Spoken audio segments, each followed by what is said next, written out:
to Hawaii Turo. I don't know how you found me, but I'm glad you did. If this is your first time watching this stream, this is your first time watching this channel, if you watch this on a replay, I create this stream, I create this channel to help new Turo hosts grow their business and understand everything about Turo, right? I've been doing Turo since 2017. I do it full time. I got about 19 cars, and I just do Turo. So, if you're not in my Facebook group, when I go live on YouTube, and I go live in my Facebook group. Join my Facebook group. But if you have, it's called Hawaii Turo YouTube. If you have any questions right now, you're watching this live, just let me know in the live chat. Let me know where you're from. Let me know how many cars you have. But if you're watching this on a replay, if you got any questions, let me know, and I'll respond to you as quickly as I can. I got a lot of stuff to talk about today, but when more people show up, man, this week, the bombshell of the Mustangs, it's been crazy. I have been running around dealerships for the last few days trying to sell my cars. Hey, what's up, Sonny? I mean, it's been crazy. I got to sell 6 Mustangs quickly. 4 now, because I already sold 2. Hey, Sterling Perry, how's it going? Does anybody else got some Mustangs that they got to get rid of? Because that fix ain't coming anytime soon.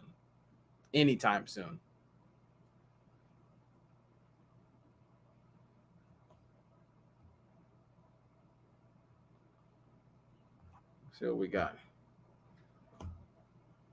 Oh, hey, Amber. Yeah, Ford just came out with this big recall, like this. Yes, it's safety recall on like Mustangs from like 2015 to 2017. You cannot rent out recalled cars on Turo. Can't do it. So you got to get rid of them. And the fix is not going to be. They're saying like second quarter next year to fix it. So people are scrambling, getting rid of cars. Yeah, I got 6 cars, 4 cars now. Trading 2 cars in for 1, 2 for 1. That's what I'm doing. So I am losing like 3 cars in the process, which is like $4,000 a month potentially lost. Yeah, it sucks. Yeah, it sucks. I've been to Honolulu Ford, Windward Nissan, Windward Ford. I mean, I've been all kinds of places.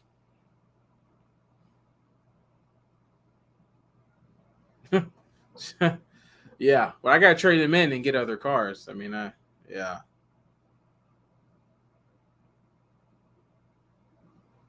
Let's see. Does anybody else have any Mustangs?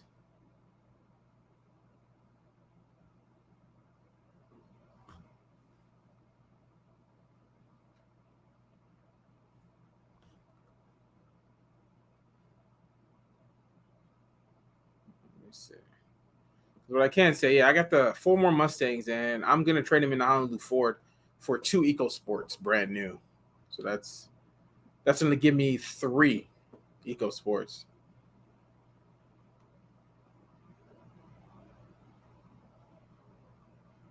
Trade your Scion. Yeah, I don't want the Scion. People don't want to drive that Scion. No, not the XB. No. That car is super old too. Scion. Let me see.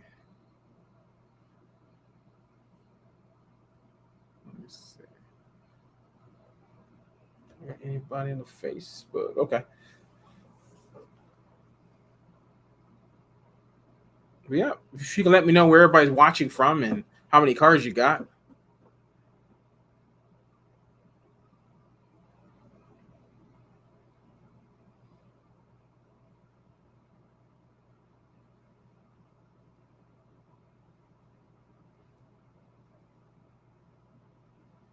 Okay. The 2022 Bronco Sport, waiting to get the Gold Star kill switch installed. Is that like the convertible one, right? I'm assuming. I don't know. Or is it? I really don't know anything about Broncos too much. I just know they're not cheap. I can tell you that. Yeah. Do you already have a Bronco?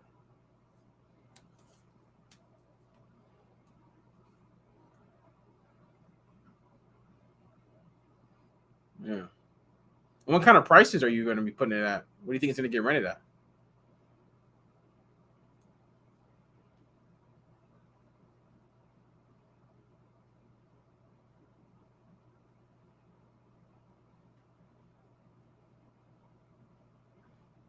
Oh, hey Quan. Hey, how's it going? What did you say? Bro, did you take care of all your 6 cars? You talking about the Mustangs? Pretty sure you're talking about the Mustangs. Yeah. Two of them are sold. My other four, I just came from a dealership right now that, yeah, the next couple of days, they will be gone. They will be gone. I'm going to have like 2 more Eco Sports. Hey, Israel. Hey, how's it going? How's it? Welcome to the Facebook group. Oh. I'm just another host. I'm just another host. Yeah, I know everybody's scrambling now, man. That freaking Mustang, man. I've had these Mustangs since like 2018, and I mean the issue that they're talking about, I've dealt with for years. But like what they're doing, that their fix is like a lot more than I actually paid to get one of them fixed, and they didn't do what the recall is actually the fix. What they're gonna do, they're gonna change like the whole thing out. Man, they're doing so much stuff, and that's why there's no parts for it because they're just doing too much. Hey Ezra, hey, how's it going? Let's see. You just got 4 new trackers for my cars. That's good. That's what's up. And then see my Mustang rented for this weekend. Mine is 2018, so I got to pass. You're lucky. Yeah, you're lucky. You are lucky. Yeah, I've been getting, man, I get cancellations every day from Turo, and I'm gonna keep getting cancellations for the next like 3 weeks. I guarantee you. Like I'm gonna get it. I'm not gonna have the cars anyway. After Sunday or after Monday, the cars are all gonna be gone. So, it's a good thing. With which I actually want to talk about a little later about my business. This is really changing what I wanted to do. I was gonna do this anyway over the next couple of years. It's just speeding up what I wanted to do anyway now, right? Let's see what you said. Quan says, "Do you use air tags too?" I don't use air tags. No, I mean either I'm using Bouncie or I have the hardwired stuff. So the OnStar, the Ford Pass, the Nissan Connect stuff. That's pretty much it. Yeah, Israel. Yeah, I've been trading them into the dealerships, trading 2 cars in for one. That's what I've been doing. Yeah. So then now I have to, I'm going down like 3 cars. So I had 19. So after all this, I'll be down to 16. So then I'm gonna have to look for some other cars, or or not. Yes, brand new. Yes, brand new. 20. I have a 2022 Nissan Sentra that I got yesterday. An SR. It's actually like $30,000. So I had to put like $8,500. Yeah, the difference of the 2 Mustangs that I traded in, and yeah, the 2 EcoSports. Yeah, I'm out of the Mustang game. I don't think I'm gonna go back either. Do we have CarMax? I honestly don't know. I've never used them. I know we do not have Carvana here. At least, yeah, they just come to your house and pick up the car. I don't think we have that here. I think last time I checked, we did not. And someone else said that to me. No way. What do you mean? Are you talking about doing the 2 for 1?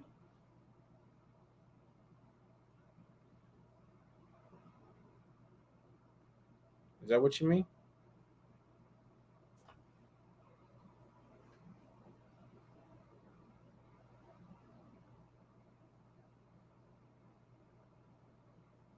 If you're talking about the 2 for 1, yeah, my Mustangs are like all of them are like over 100,000 miles. Oh, I see. Yeah, the Mustangs needed to go anyway. Yeah, they need to go. They're all like I had them for so long, like 600 plus trips, 500 trips. Yeah, I honestly don't even know if Carvana is here, but I know that. Let's see,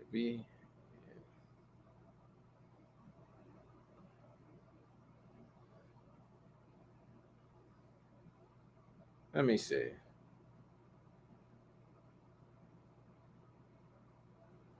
Okay, look at that. Like if you Google Carvana, Carvana does not have pickup locations in Alaska or Hawaii. So I mean Carvana, yeah, I don't think Carvana is even here. It's not here either. In Vroom, they don't even do delivery in Alaska or Hawaii. You see, like the disadvantages of being in Hawaii. So it is what it is. Oh yeah, yeah, I definitely made money on them. That's a fact. Yeah, I mean they did, but like the way people drive them, the maintenance costs, you know, that I had to deal with, and people damaging the bumpers all the time. I mean, I just, yeah, I would rather at least, I'm gonna make a video on this anyway. I'm gonna talk about all this very soon, but yeah, just the Mustangs. Yeah, I just wanted to get out of it anyway eventually. But this basically, yeah, just did it. It's costly though, but it is what it is. I know I saw somebody on Facebook that he said he had like 19 Mustangs delisted. I was like, wow, that I couldn't even imagine. I had 19 cars get delisted all in the same time. Let's see, yeah, Israel says, yeah, boring cars, they're probably better. Yeah, I mean, like, okay, like my Chevy Sparks, I always talk about that. Like, that thing is easy to park, so it's less likely to get dinged. I mean, it just great on gas. When I do my prepaid fuel, you know, for like a whole trip, the whole tank doesn't even cost me more than $30. So I could put it at 45, or you put it at 45, knowing that I'm gonna make money regardless on it, you know, regardless. Oh yeah, I got my Camaros. Yeah, I'm keeping my Camaros definitely. I never had a Challenger before, but I like my Camaros, my 18, my 19 Camaro, but they're coming up on warranty, powertrain warranty. So one's 50 and one's 57, 58. So I mean, I gotta deal with that. Well, we'll see. Those are my most expensive cars. I have those cars at 60. Well, they're not. My Tesla's the most expensive, but the regular car is $65. Yeah. Does anybody here have a Camaro?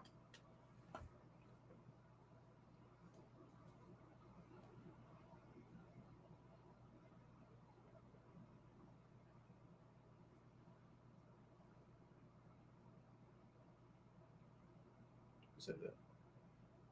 Oh, hi Marcio. Hopefully I said your name right. Yeah, Marcio. Hey, how's it going? You said which Tesla? I have the Model 3 long range. So that's what I've been driving myself. Until today, I lowered the price to $100, and I got somebody to book it with unlimited miles and my recharge fee. So I got $157 off that car. So yeah, I did make a post on that, but yeah, that that makes up for like a lot of my Mustangs, probably all of them. Well, not all of them, but that in my Chevy Trax got booked literally just for one day for $100. I know they paid for delivery and what was it, unlimited miles or something, and it was a last minute, so it gets 10% boost. So I got like $100 off a 2021 Chevy Trax. I was like, yes, that was good. Those two right there, like 200 and almost $60 just off two cars. Like, yeah, that was great. But yeah.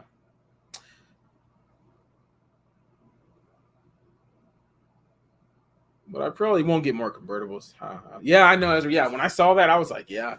And they're staying at the Ritz-Carlton too. That's probably why they did. I was like, yeah, that's great. I like that. An easy delivery too. Like the Ritz-Carlton is literally like a 5-minute scooter ride from here. So easy. Pick it up tonight and boom. It'll get booked tomorrow, I'm pretty sure. Okay. So how's everybody doing on this Friday night? Yeah. I'm gonna try, and I know I've been pretty consistent on this Friday, but I think maybe I'll make a post or put it in the description. Go live every single Friday, at least for an hour or two. I know last Friday was pretty quick if you didn't catch it, but at least for an hour. Hey, Jamie Weeks. Hey, how's it going? Let's see. No Camaro. You got Tesla Model 3. Nice. Our first car. Nice. We're on a second trip. Wondering what to get next. I don't think a Tesla will have much cash flow. But we're happy with it for now. Where are you located? Yeah. Where are you at, Jamie? Like, what market are you? Hopefully it's not a Wahoo, because the Wahoo Tesla market. Are you? Oh. Are you in Hawaii? Yeah, the market here for Teslas. Yeah. I don't know. You got to have it like down to like $70, $80 to really even get some bookings. I put it. Yeah. Okay. Well, you're not here. Well, okay. Orange County. What's your rate on that? Yeah. What's your rate? But and welcome to the group. I don't know when you joined, but yeah, welcome to the Facebook group. Yeah. If anybody's watching on YouTube and you're not in my Facebook group, Join my Facebook group, Hawaii Turo YouTube. We talk about Turo all the time, and when I go live on Facebook as well. So yeah, come join. You said right now it's cheap. Okay. How's the charging situation there? Like, are you trying to get like the recharge fee? Or are you just, are there so many superchargers? Well, I mean, they're still paying anyway, but what? Are there even free charging stations? Yeah. I know in Hawaii, we basically have lots and lots of free charging stations. That's really the majority. I don't know how it is in Orange County, but like, I know there's superchargers, but superchargers cost money, right? So why would they not just pay you for a recharge fee and they don't have to deal with that? Yeah. What is your recharge fee? Or do you even have one? I know you say you just started, but yeah, what is that? Or anybody else with a Tesla? Do you push, the recharge fee, or you just don't care about the recharge? You just basically they have to deal with it, or yeah.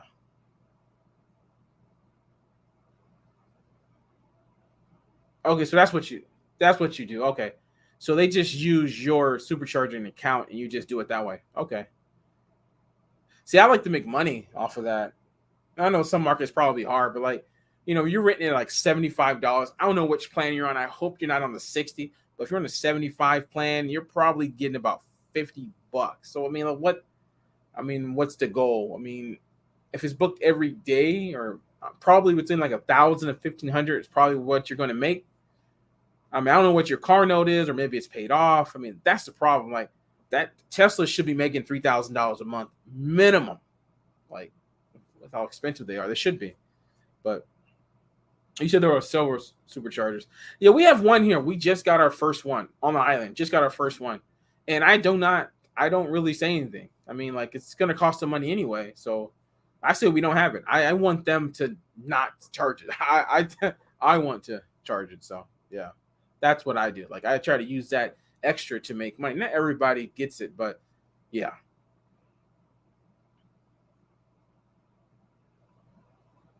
1 out of 10. Also, you just built for supercharger after trip. Yeah, I mean, well, you have lots of superchargers. Yeah, see, like, one of the reasons why I would get the Tesla would be to get the recharge fee. I mean, without it, it's like, unless you're charging top dollar. I mean, like, for $75, I mean, just to me, it's like $75 for a $50,000 car. That's just yeah. I don't know what year it is, but I think they said it was brand new. Yeah. But so that car costs too much to only get $65 or $75 or $50 your cut. Yeah, that's true. Yeah, lots of areas that it's really saturated. That's why a lot of people they tend to find out that Tesla is probably not the way to go, and either they stop or they just get something that's more economy, because Teslas cost too much just to make $1,000 a month just to cover your car note. But maybe if that's your goal, everybody got different goals, right? If your goal is just cover your car note, just so you can drive something nice, then that works, right? That works. But yeah, you said it's 2019. Okay. Yeah. And that too, there's so many different Teslas. I've seen like 2013, 2012 Teslas on there, and people don't know Tesla don't really know the difference, not really.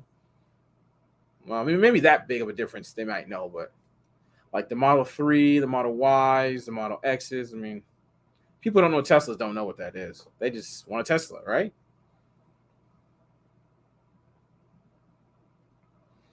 And also with my Tesla, I have it at 100. Well, you can't do it anyway, but the brand new ones, you can put it at 100 miles. So I have it at 100 miles. So I upsell unlimited miles as well.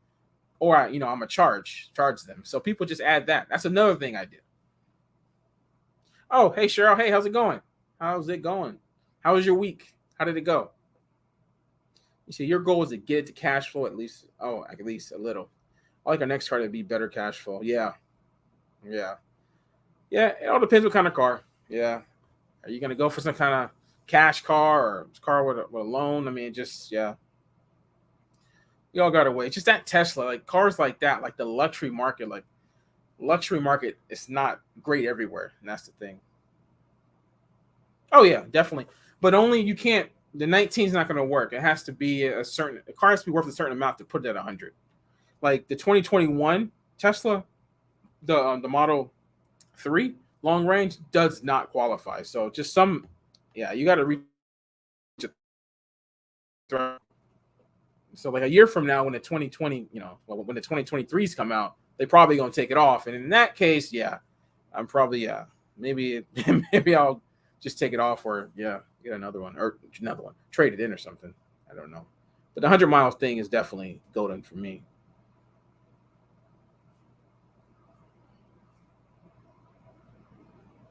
You're a little afraid of bad renters with the shooter cars.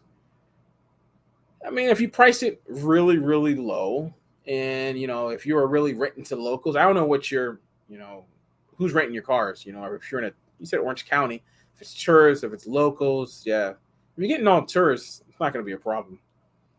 When we start dealing with the local crowd, they abuse Turo. That's the truth. Everywhere.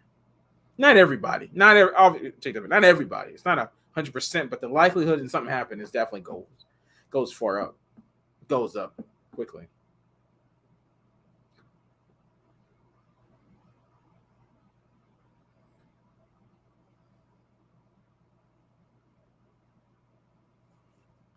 But I do love my Tesla though.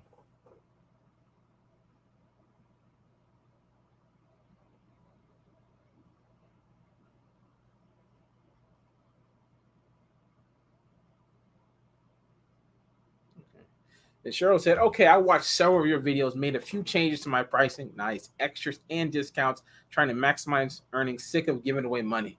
That's the truth. Yeah, you got to maximize that stuff. Like I try to maximize everything I can, even like the post cleaning fee when you could. Right now you can't, but yeah, I mean that's the truth." Quan says, "How much free time do you have nowadays?" Well, you know what? I'm a lot of my cars. I'm getting rid of my Mustangs that that weren't remote. A lot of these all of the new cars I'm getting are going to be remote. So I'm actually getting more time to myself. So I'm going to wait on people. I can just put the cars there wherever or whenever and just leave. So yeah. So actually, I'm actually going to have more time to myself. So yeah. But yeah, right now, not much because I'm going to dealership, dealing with that stuff. I mean, that's basically all day. Like yesterday was pretty much all day. Let's see. We have tourists. We also have locals, but our local renter are sometimes great. Orange County is a affluent area. It's a mix, though. Okay. So, okay.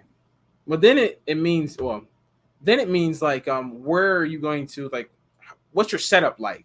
Are you set up for the airport? Are you set up is your home location in an area where a lot of locals are going to rent cars from? You know what I mean? It's kind of like your setup too. Like there could be tons of tourists, but if you have your home location like way far from airport and it's like in an area that's all where locals live and they can just easily just book it there, go get it there. You're gonna get a lot of locals there as well. So like I said, it's just kind of how you set up your business. Yep.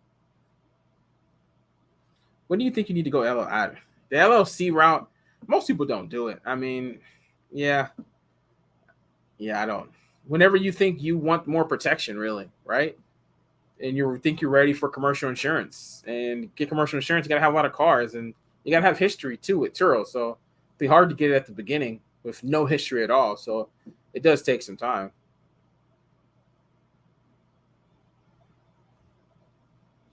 Oh, and Ezra says, yeah, yeah, that's frustrating. My cars are coming back super dirty in and out in the winter. Can't charge for cleaning.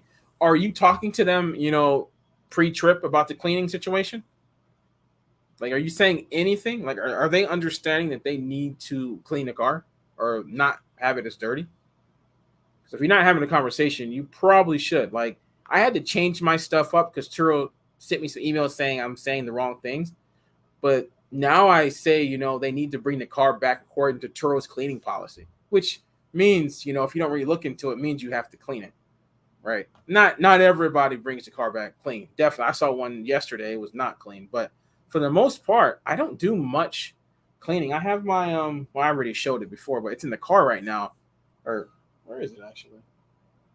It's somewhere. I don't know. It's in one of the cars somewhere. But yeah, I have that little portable. I have a little portable thing. Oh, somebody is. Hamit's calling me. But yeah, I mean, yeah. Are you Ezra? Are you talking to them like pre-trip at all?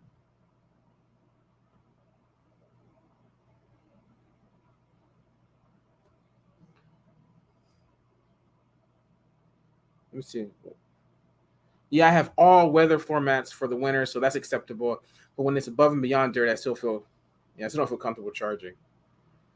Yeah, I mean the cleaning stuff is an issue. I've never been a fan. Sand, man, sand. Oh, you saw it? You see it back there? Oh, I'm the wrong way. See it back there? Yeah. I use that all the time, like about what 10 miles a day. So actually, I buy a new one every few months because that's actually I just got that one again. It's the same one, but I'm just buying another one. It's a business expense. Either it's going to Uncle Sam or it's we can go to that. So I keep that. I like to keep that. When it messes up, I just get another one. It costs $1,200, but it is what it is.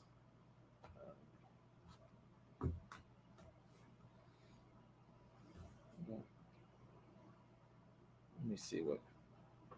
Oh, let's see. Someone just.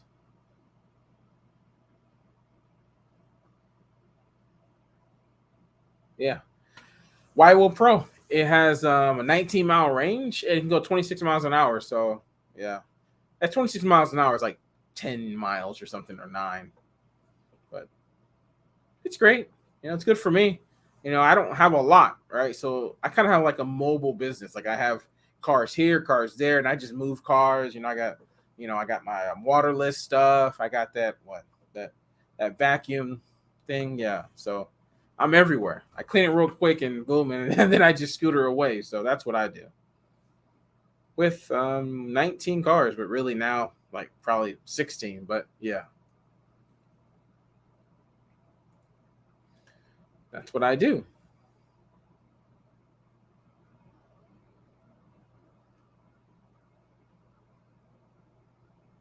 Let's see. Does anybody else here use a scooter?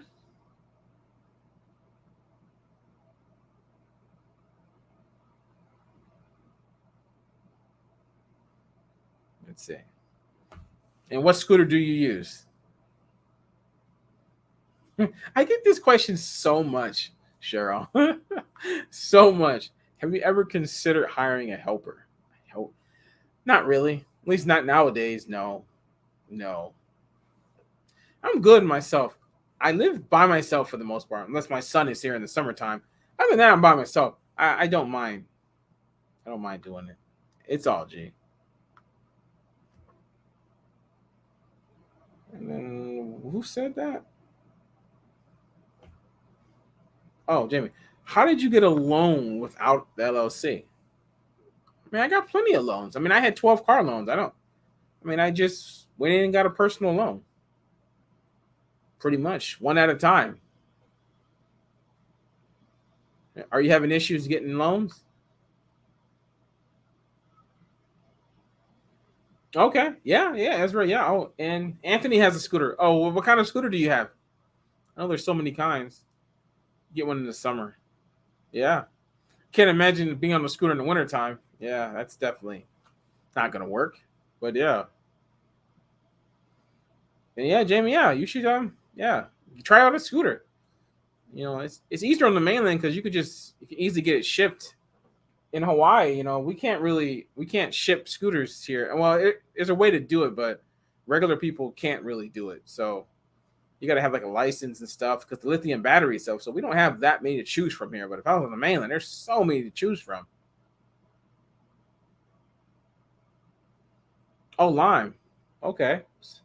I think we have no, we didn't have lime. No, I think we did have lime here for a little bit. I think so, but it was yeah. They didn't last. They did not last. Let's see. Not yet. I got my first loan easily, but I'm wondering where they would cap. Yeah, debit to income ratio. It depends on how much money you're making. Yeah, for me, it got hard at about 10. Like 1, 2, 3, 4, 5. That was the 6, 7. It was easy like that. Once I got to 10, it started getting harder. I can tell you that much. It definitely did. Oh, nice, Cheryl. Look at number 8. How many Chevys or how many Sparks? I should say. How many Sparks? Yeah. How many Sparks? That's great. I still have 2 Sparks, on special order right now. I do. Thing keeps. Okay. And what was the Aloha? Oh, hey Tyler. Hey, how's it going? How's it going? Aloha. That's the truth. And then let's say Katrina Knight. Hey, how's it going? And you said, what is the minimum amount of cars you recommend for someone to do it full time, make a comfortable profit? Oh man, a minimum. I want to say, it depends on what cars, but I'm gonna say regardless of the cars, I would say probably between 5 and 10, probably more on the 10 side, probably 10 cars. But yeah, if you get 10 cars making about $10,000 a month, this is really just throwing numbers out there. And hopefully the cars are more likely paid off, not loans. Yeah, probably, yeah, right closer to like the 10. I would say 10 car. If you can make $1,000 a month on 10 cars and those cars are really pretty much paid off, yeah, I can definitely see something like that. The other way is that, if you have 10 cars and you got loans paying $300 a month each car, that's 3,000, brings us down to 7. See, that 3,000 right there, that's kind of like your profit margin right there for the most part. So yeah, with the loans, it definitely gonna need some more cars or get more per car, right? Yeah. When did you start? Okay, Anthony, you said you live 2 miles from the airport. Super convenient. Yeah, I live 9 miles from the airport. Airport's not my main thing though. Waikiki is where I get most of my stuff. Oh, you're in San Jose. Okay. How's the weather over there? How's the weather? Oh yeah, Ezra said we had a lime. Yeah, see, exactly. I don't know. Probably something with the laws or something. Oh, Jim, do you have a full-time job or is Turo your income? Turo is my full-time thing. That's all I do. So yeah. Every day I wake up at 5 a.m. I get ready. I move car if I need to move cars. Lately, since the Mustangs are not there, I don't do anything as much. But yeah, I go to the cars, I clean them, and then yeah, then I go do whatever. Or now it's go to dealerships, but yeah, that's pretty much it. And then Quan says, "What do you do with the old ones? Which old ones are you talking about? Are you like, yeah? Which cars are you talking about? Oh, I don't. Yeah, I forgot the conversation. Yeah, what old ones? I'll come back to that. Oh, sure, I'll be your second one. Yeah, the tracks. Yeah, man, that I like the Chevy tracks. Yeah, it's a good little, small little, crossover thing. I like it. It's good stuff. Oh, I see what you mean, Quan. You're talking about the scooter. Yeah, I threw it away. Yeah, I threw it away. That's what I did. Something's wrong with the braking system after a while in the YO Pro. It just gets really annoying. So the last one I actually gave back to the guy, see if he can fix it. But I've done this plenty of time trying to get it fixed. It just doesn't work. I just put money into it, and I'm just like, you know what? I'll just get another one. Whatever. It gave me good 3 months. I'm okay with, getting a new one every 3 months. Whatever. It is what it is. Use a cycle board. It's a three-wheeled scooter. Okay. Okay. Without the bar thing, right? I'm assuming. Yeah. I don't. Yeah, I don't skateboard, so that's definitely not gonna work for me. No. Oh, Kathy said I just started with two vehicles, both for loans. I'm on my third trip with both. Okay. Well, I'm glad you. I don't know when you joined the group, but thanks for joining the group. They should help you out. Get your next car, the car after that. If you, I go live. I try to go live every Friday, so at least once a week. So yeah, that'll be me. In San Jose, it's a comfortable 70. Okay. Comfortable 70 a day, a cold 54. Okay. Well, your 70 is getting close to Hawaii. I think our low might be like 70, but our high is like 80 something. No, well, low 80s. Then Jamie says, "How did you get started? Loans or cash investment?" I got started with loans. I went straight loans, loans, loans with used cars for years. These Mustangs is pretty much how I started. The ones I'm getting rid of right now. Like I started with that. Well, I had some other cars before in 2017, but pretty much I trade those cars in for Mustangs and the Camaros. But the Mustangs is pretty much how I started. Yeah, literally how I started. And they just got miles and miles and miles on them, like 70, 80,000 miles, 70, 80,000 Turo miles, right? So that's what I did. Oh, okay. Yeah, yeah, that scooter you're talking about, yeah, I'm not ready for that. I'm happy with the scooter that I have. At least the brand.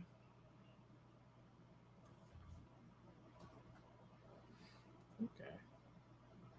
So if everybody watching can hit that like button, because YouTube definitely likes that engagement, especially if you're watching it on YouTube or Facebook too. I think it does the same thing, but yeah. Thanks, guys.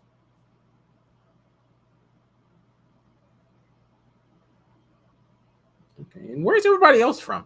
I know we got San Jose.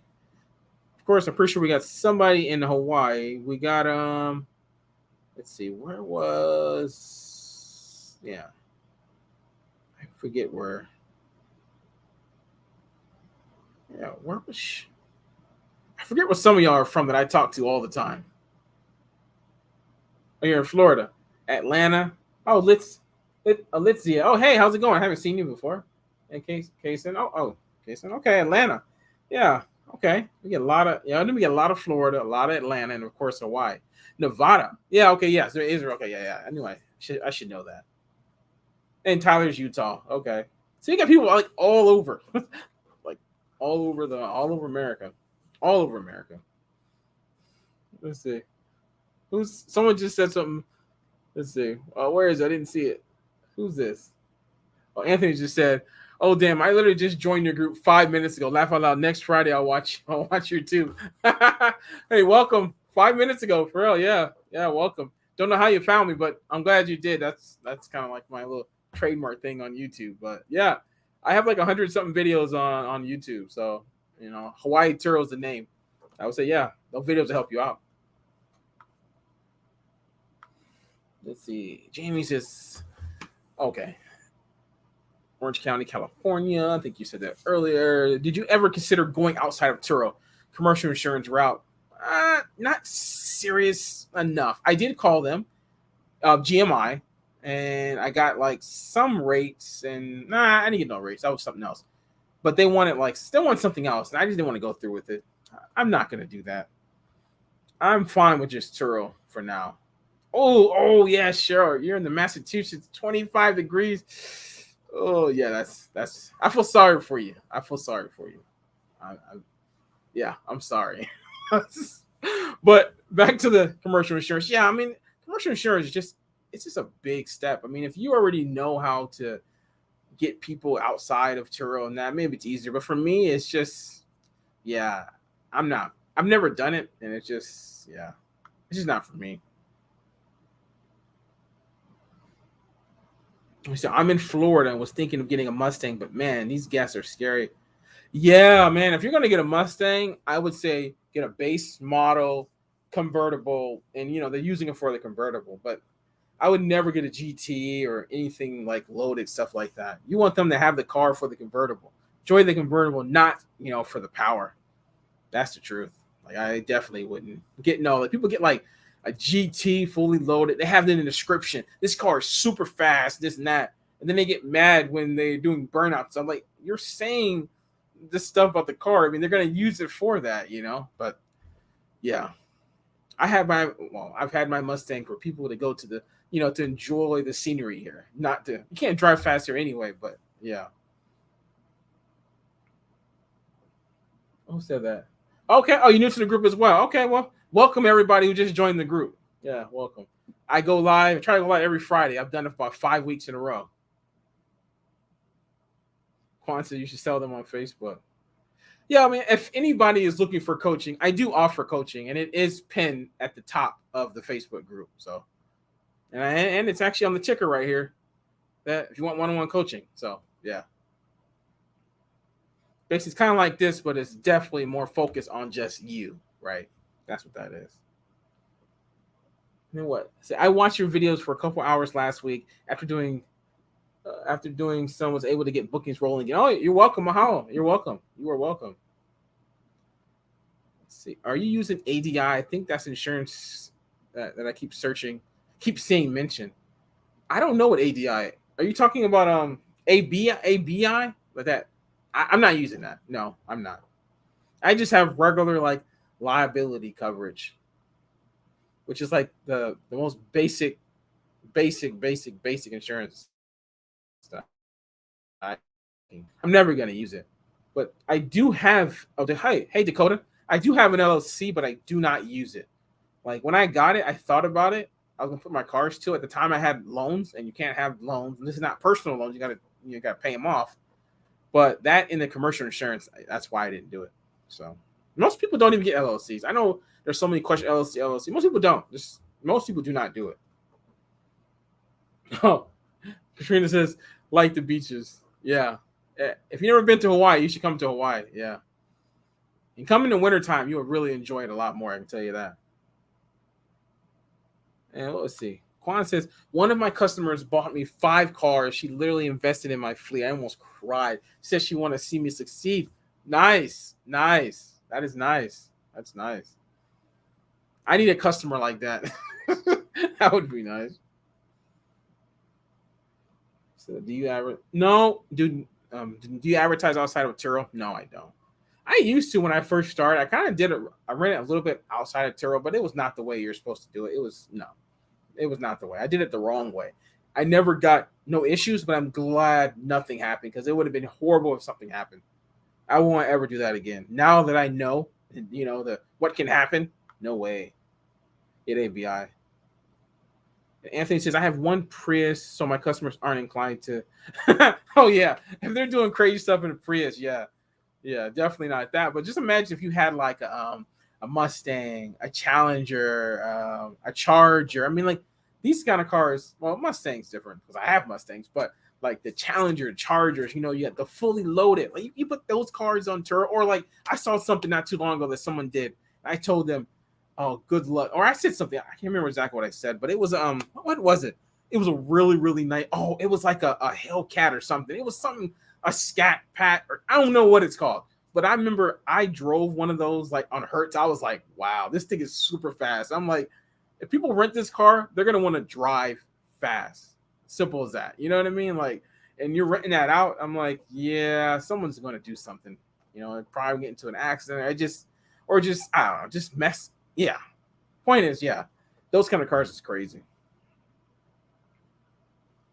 Oh, hey, Kingston. What did you? I think I just said that earlier, but I just logged on your live. Yes, welcome. You got my live. Can you explain the best trackers that you use? Sorry if you already talked about them.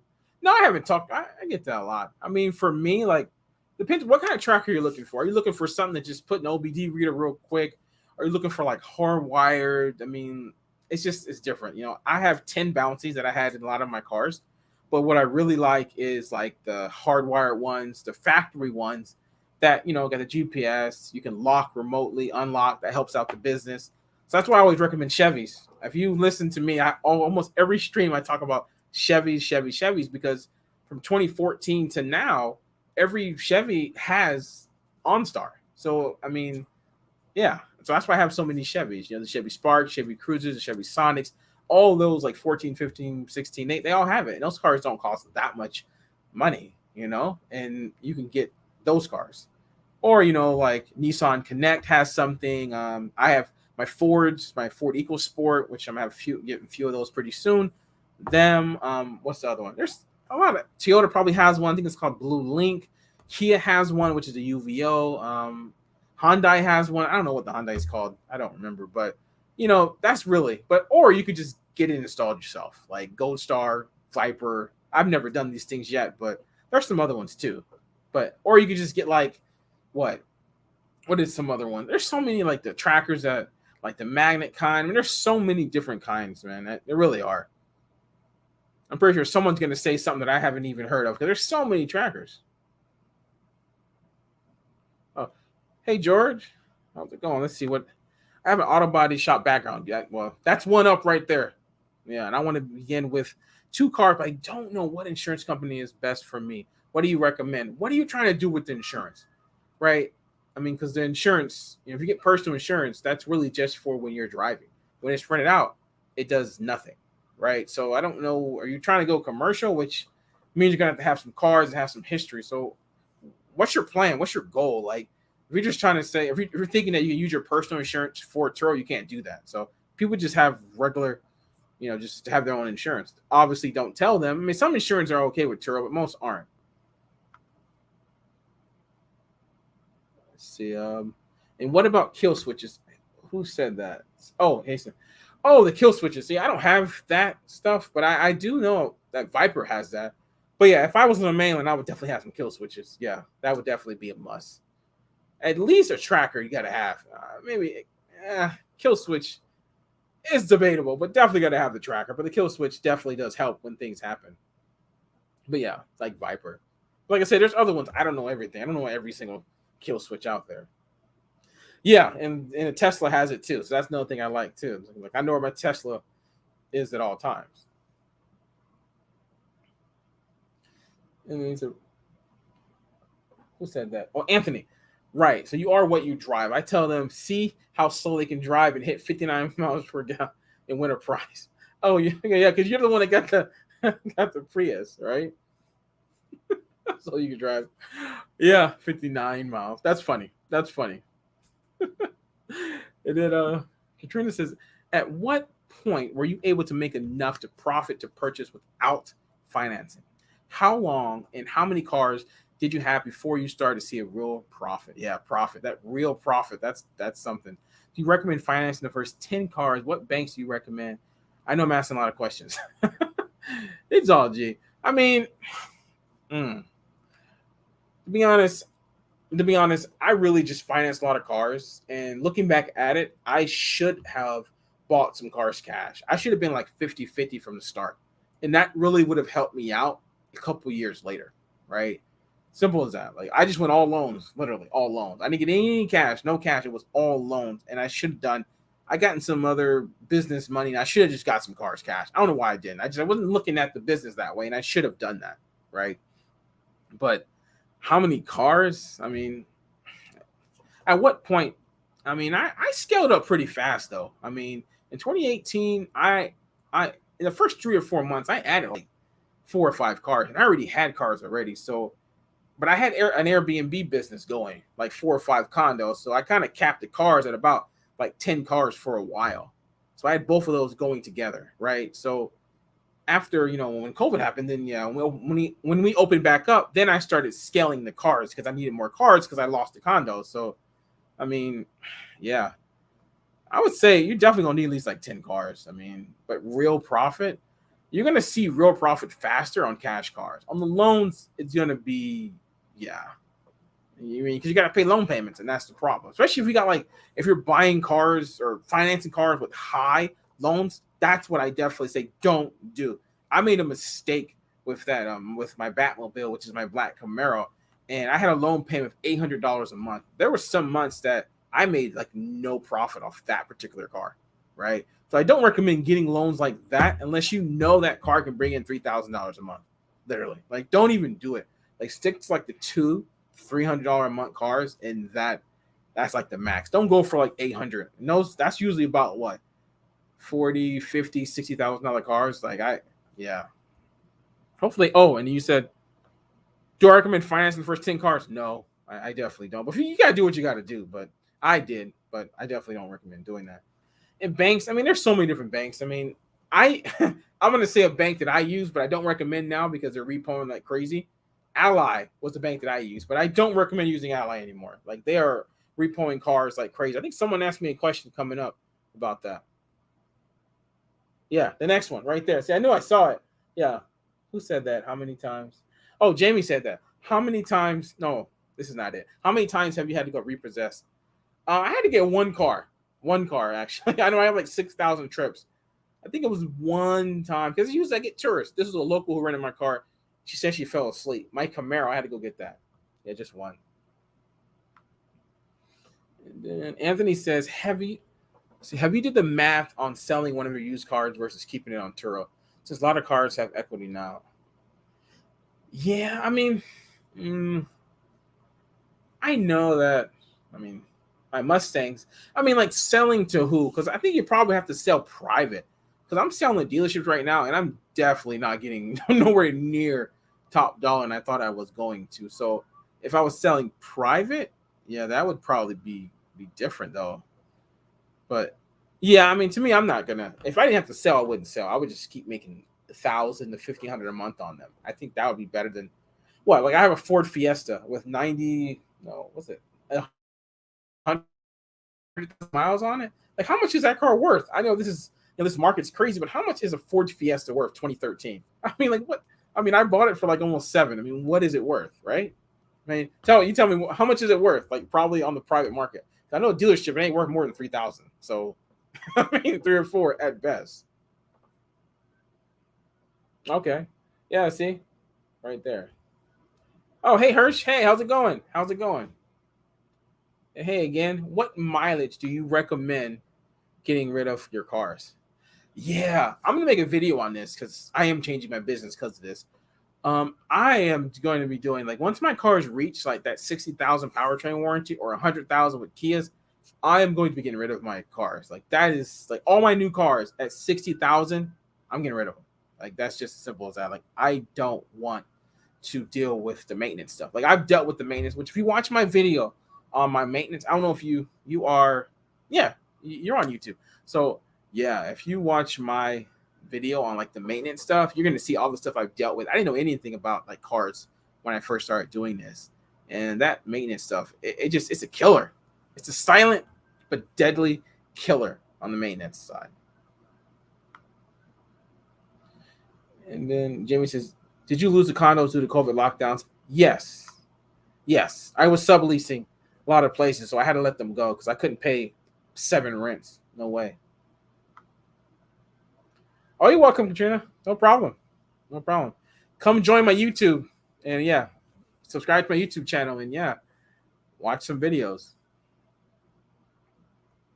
Oh, I caught up to everybody. Oh, that was interesting. Okay. Well. Oh, hey, Danny. Hey, how's it going? One of the regulars on here. And he says Hondas and Toyotas go to 200,000 miles without any issues. Yeah, that's crazy. I mean, that is crazy. I've never owned a Honda or a Toyota. I have not. But yeah, that is something. Maybe one day. I don't even went to a Honda dealership in my life. I've been to a Toyota dealership.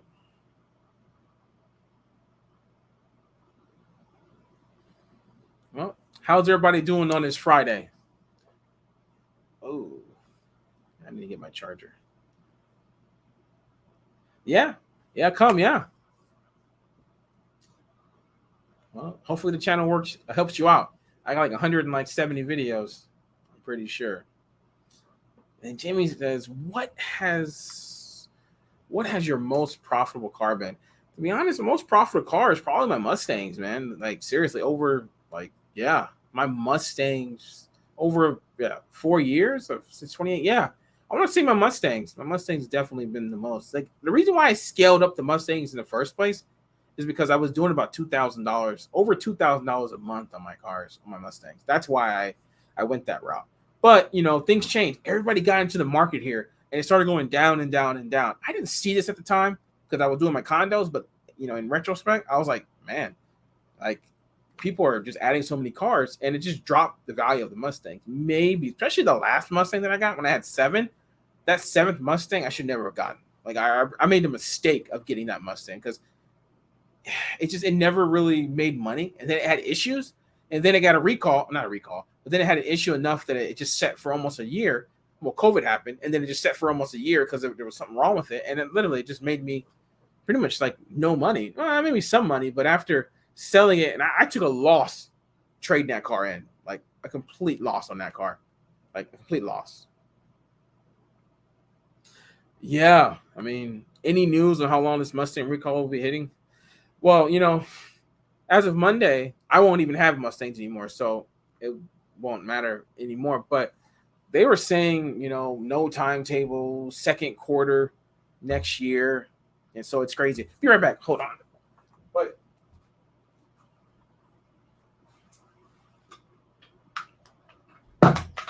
yeah, but it's crazy, right? I mean, like, I know, like, and it's crazy that I don't know why that it's such a.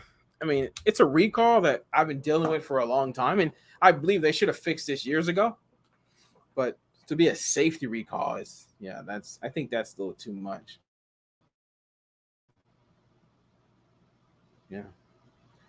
Yeah, there's plenty of cars that don't even have backup cameras. So I don't really understand why it's a safety. It should be a recall. They should just fix it. Like, I know why it happened.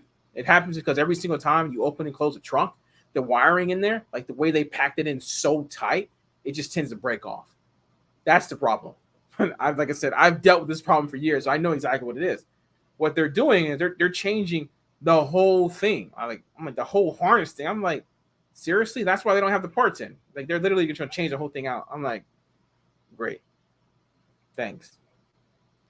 So yeah, Mustang's about to go on. Oh yeah, I bet Mustang's gonna be everywhere. Yeah, everybody, come on. How many Turo Mustangs are 15 and 17? A lot of people. I mean, how much does 15 to 17 Mustangs even cost? They cost under 20,000, so they're kind of cheap. Get them in there. You can make it just as much money as somebody with a brand new Mustang. I mean, yeah. Steve asks, how long are you gonna be live? That's a good question. Let's When it dies out, then I stop. Yeah. Well, we'll see. I don't know. The longest I've gone live is 3 hours, but I can tell you, I'm not going 3 hours because I got to go work out. So I'm definitely not going to be 3 hours. No, we're 56 minutes in right now, and I see 17 people on. So Anthony says Mustangs be like Jeep Wranglers. Yeah, no, I'm not a Jeep person. I've never been one. I probably would never own a Jeep if it was up to me, but that's just my personal preference. I just don't care for it. I really just have a convertible. But yeah.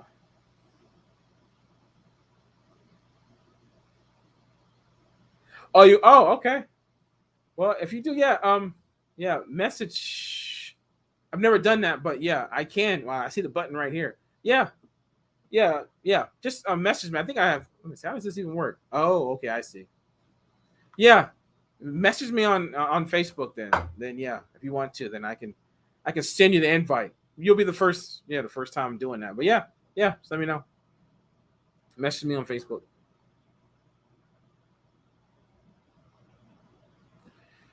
But yeah, man.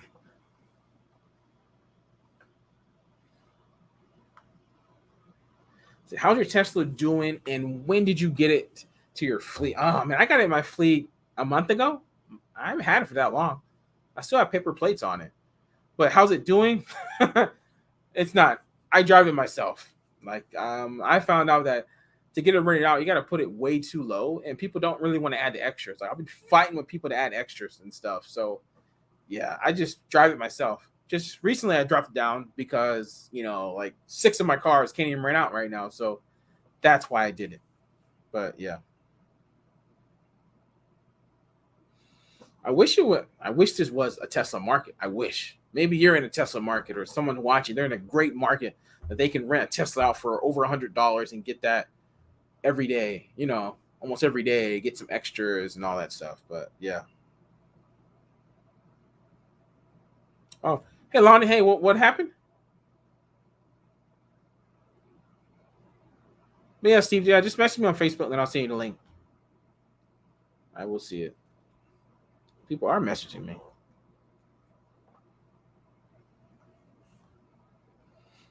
You see, and then her says, "Thank you. Little off topic, but for your condos, do the owner management companies know know you're doing Airbnb? I have an extra apartment I'm leasing. I'm thinking about putting an Airbnb. No, they definitely did not know. When they did know, they'll either tell me to stop or kind of kick me out. So yeah, I dealt with that for a minute. You got to find places that has a lot of foot traffic of, like, tourists coming in and out. But yeah, they didn't know. What happened, Lonnie? What happened to the Tesla free? And where are you located? I'm assuming you're in Hawaii, but which island are you? And what is it, because the price was too low?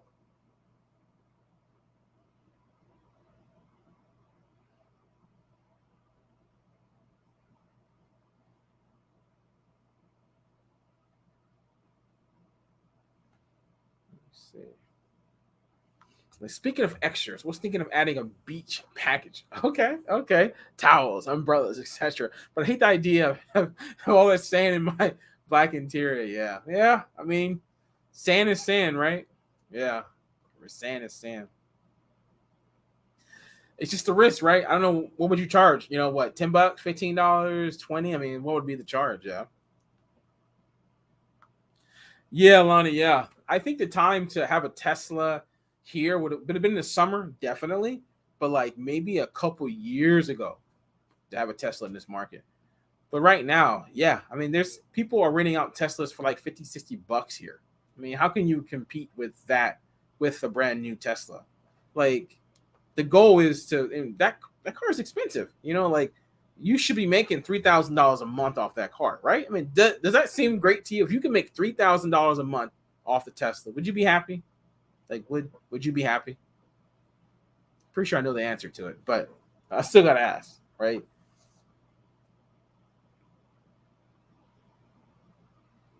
Let's see. Or would anybody be happy, right? You have a Tesla that makes $3,000 a month.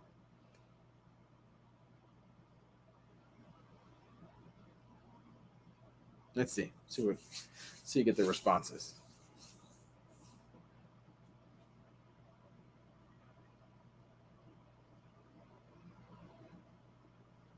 Yeah, well, yeah. I mean, yeah, the summer, yeah. See, the summer was crazy. Oh, Danny said, yeah, my Tesla just got a 17-day booking. At what's your daily rate? Yeah. What's your daily rate? Because man, it's like here, it's impossible. Oh yeah. That's yeah, that's even that is true. 3,000 on any car. Yeah. Well, yeah. But definitely for a Tesla because car notes like $1,000 a month almost. So, if you're only doing like 1,000, maybe 15, I mean, what really is that? The cost of that vehicle and what it costs to fix stuff like that windshield cracks. You know what that windshield costs? I don't want to know because I know it's expensive. Just things on that car, all the sensors that if there even is kind of like a fender bender or something, it costs so much money. Yeah, and that is yeah, you're right, but yeah, you're right. That's another thing. Yeah, that's a good thing, right? Teslas hold their value really well. That's great. They have like no maintenance, and that's great. That just you got the good, you got the bad, right? I mean, oh, and then Danny says you got it at 144. Did you? Was there any discounts on that? But like some markets are just hot for Teslas, right? I mean, there's just some. Hawaii ain't one of them. I think New Jersey is another one. I think somebody named like Bob is like in New Jersey with like 10 plus Teslas. I'm like, oh, okay, that's nice. I mean, not in Hawaii. Like, if you go look at like all of like the the top hosts here, very few of them have Teslas. Why? Because they don't rent out. I mean, people don't fly to Hawaii to rent Teslas, so it's unfortunate, but yeah. So I'll take my 1 day and I get my extras and I get my deliveries. When I can make like today I made $157. I'll take that for a few days. I'm fine with that. And who said that? Oh, Jimmy, have you ever bought from an auction? No, no, I haven't done that. Has anybody here bought from an auction?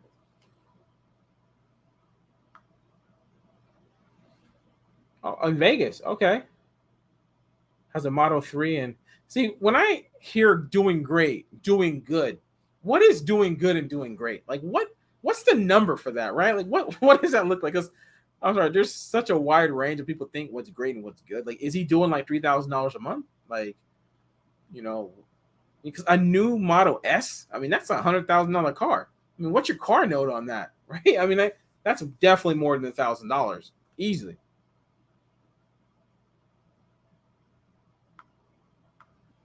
You see, there's a guy offering to broker deals to the okay. I don't know too much about that. Someone else probably say something about that. Like I literally have no idea. I can't even comment on it because I don't know.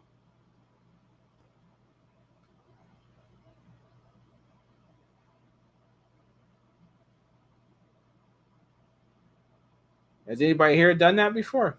I know.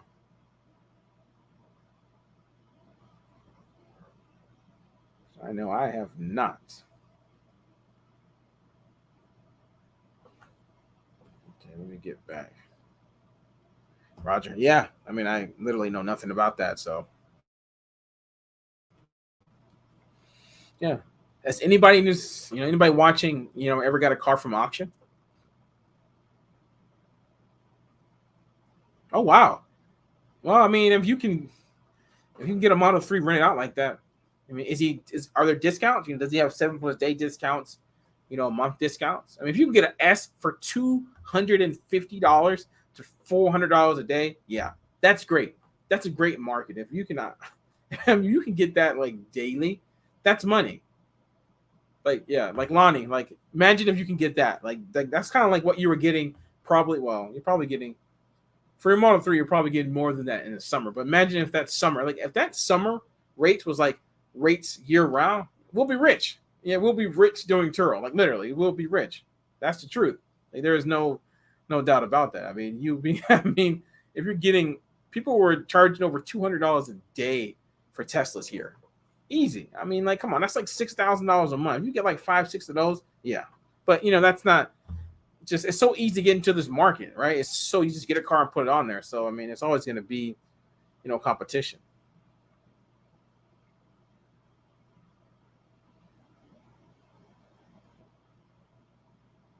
Oh, you say he's only been doing it for 3 weeks?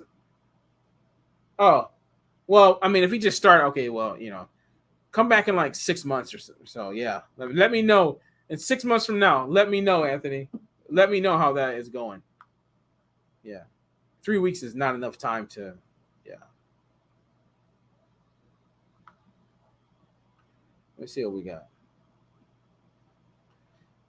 Then Jamie says, "Is Turo forever for you? What's your next step plan?" Turo's not forever for me, but for the foreseeable future, yeah. I mean, yeah. I mean, it's something. My next step. I mean, I don't. I mean, I always thought I was going to do Airbnb for a long time. So this was before I even thought I was going to do Turo. Before I even knew about Turo, really, I was doing Airbnb. I never thought I would stop, but yeah, I did. Yeah, crazy, right? But I don't know. I mean, do this until something else comes along, right? Something else that I can do more passive. Yeah, I don't know. I'm fine with Turo. Turo is what Turo is, and Turo's not what Turo's not. So, oh, I see what you mean. He's only okay. I get it. He's had the plaid for just now. He had the other ones for a year now. Okay, well, I mean, if he's been doing it for a year, yeah. What's good for him? Like, what's good? And yeah, like I said, everybody's good is not the same. You know, are those car notes? Because I mean, if it's car notes as well, yeah. Well, I mean, if you're doing 250, 300, that car notes doesn't matter that much.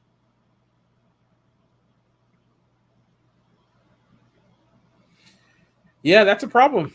That's a problem, Jamie. Yeah. How did you raise capital for your first Airbnb? Well, the way I did it, so I didn't have to raise capital, is that I sublease.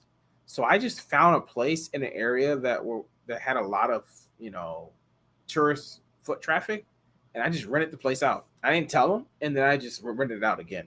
That's what I did, and I got up to about 7 places like that. I know, I'm not the only one who did this or still doing it right now. I've come across a few people, definitely like one other person who had more places than me doing what I was doing. I mean, I got up to doing like grossing like $200,000 a year doing that. Of course, there's so much in rent though, so like half of that, or that more than half of that was rent. But still,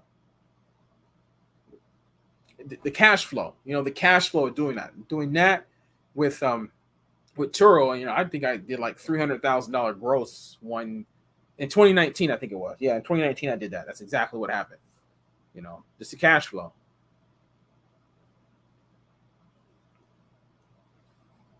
So, but I made mistakes. I'm still, yeah.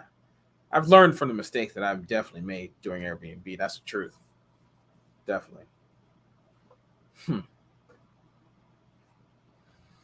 But would I get back into it? I don't know. Probably not.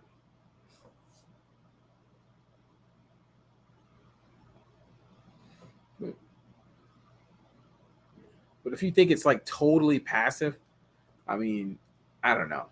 The way I did it, it wasn't passive. Like the same way you see me doing Turo, I did it with Airbnb. Like I did everything. I cleaned everything. I met at the beginning I met everybody. That stopped, but I definitely dealt with all the issues. I was a property manager as well. You know what I mean? I was doing all kinds of stuff.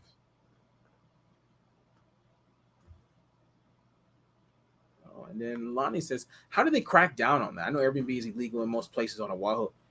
I mean, I don't know how hard they're actually doing it. Yes, they made some laws, but if you go on Airbnb, you'll see Airbnbs all over. I know somebody who's still doing Airbnb is not even in town, so it's people are still doing it. But like now, you need to have like what is it? What is it? A permit, right? You need a permit or something like that. So I think the only way to get that is that you got to own, right? So the way I was doing it wouldn't work anyway. And I think Airbnb you had to put that on there to do it, but I'm not 100%. Like I don't do it anymore, so I don't know what the what the rules are because I actually stopped like right before that, so I don't really know. But Airbnb was, yeah, I know that before COVID, they definitely had people walking around and or people would complain and they'll go knock on the door and see who's actually staying there. 'Cause I had that happen at one of my places before. I actually answered the door the second time, so yeah. But yeah, it people still do it. It's a way to make money. I mean, you can make money doing it. You can make serious money doing it. I mean, I was making some money, so yeah. Let's see. Was the subletting in the contract, or did you do it on the? I did it on down low. Like my whole business model was on the down low, like all of it. Like if you watch my video, I have one video on, and I talk about how I did it. It's a long time ago, like a year plus ago, on it. Only video that I did on it, and I talked about how I started off, in a 3-bedroom house, and I rented out all the bedrooms, and I slept on the couch. Like that's what I did. Literally, that got old though. They sold the house, so I had to move, but I did move to Waikiki, and yeah, and I got place at the place, and yeah. But definitely download. Did I get kicked out of a place? Yes. And I just go somewhere else, pick up your stuff, or you get a place that's already furnished, so it's easy to leave. I mean, there's ways to do it, you know. And I learned it all myself. I mean, no one taught me how to do that. I mean, charging people like we talk about Turo, like doing like the charging, get Square and all that stuff. I did all that. I would charge them and I have to deal with chargebacks. Man, I did all that stuff for years. So I know the game of dealing with that stuff. It ain't fun, like you think that you're gonna get paid for the stay and someone disputes their card and then the bank rules in their favor, even if you have everything there, like the contract, their name, address, phone number, and the bank still goes with them. I mean, it's just, yeah. I've dealt with that for a minute, you know. And then I dealt with like how the local people that will abuse Turo, you get the local people who abuse vacation rentals, like the illegal people, like with the fake stuff you've seen in Facebook. They have all the fake cards and the fake credit cards, the fake ID. I had all that stuff. I had cops called to my places, people getting arrested. Yeah, it got to the point that I had to stop renting to locals. That's how bad it got. I couldn't deal with it no more. Like I couldn't deal with it. The same thing with Turo, the exact same thing, just in a house. It was pretty wild. I ain't gonna lie, but for the most part, yeah. But you made money. Yeah, but Jamie, no. Have I thought about getting back in Airbnb now? No, I'm not. Airbnb kicked me off anyway. Long story, but I was mostly on Booking.com towards the end. But nah, I'm not. I'm good. I'm just doing the cars for right now. Because you got to go back. You got to get to the place and deal with the contract. And I'm good on that. I have no. Yeah. I am A-okay. But it's a way to make some money, You don't have to own, I mean, you don't have to be rich to make money off of Airbnbs. You can just go sublease. I mean, it is a way. Do people like it? No, but it is what it is. But okay. We've been going down the Airbnb route for a minute. Has anybody got any Turo questions? Yeah.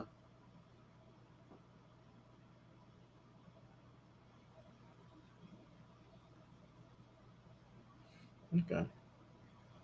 Well, no one got no issues going on. I mean, what is going on a Friday at about, what is it? Was it 10:35 on the East Coast right now. Yeah. 10:35. Yeah. Random Turo question. Oh, hey, 44 OSO. Yeah. Hey, how's it going? How's it?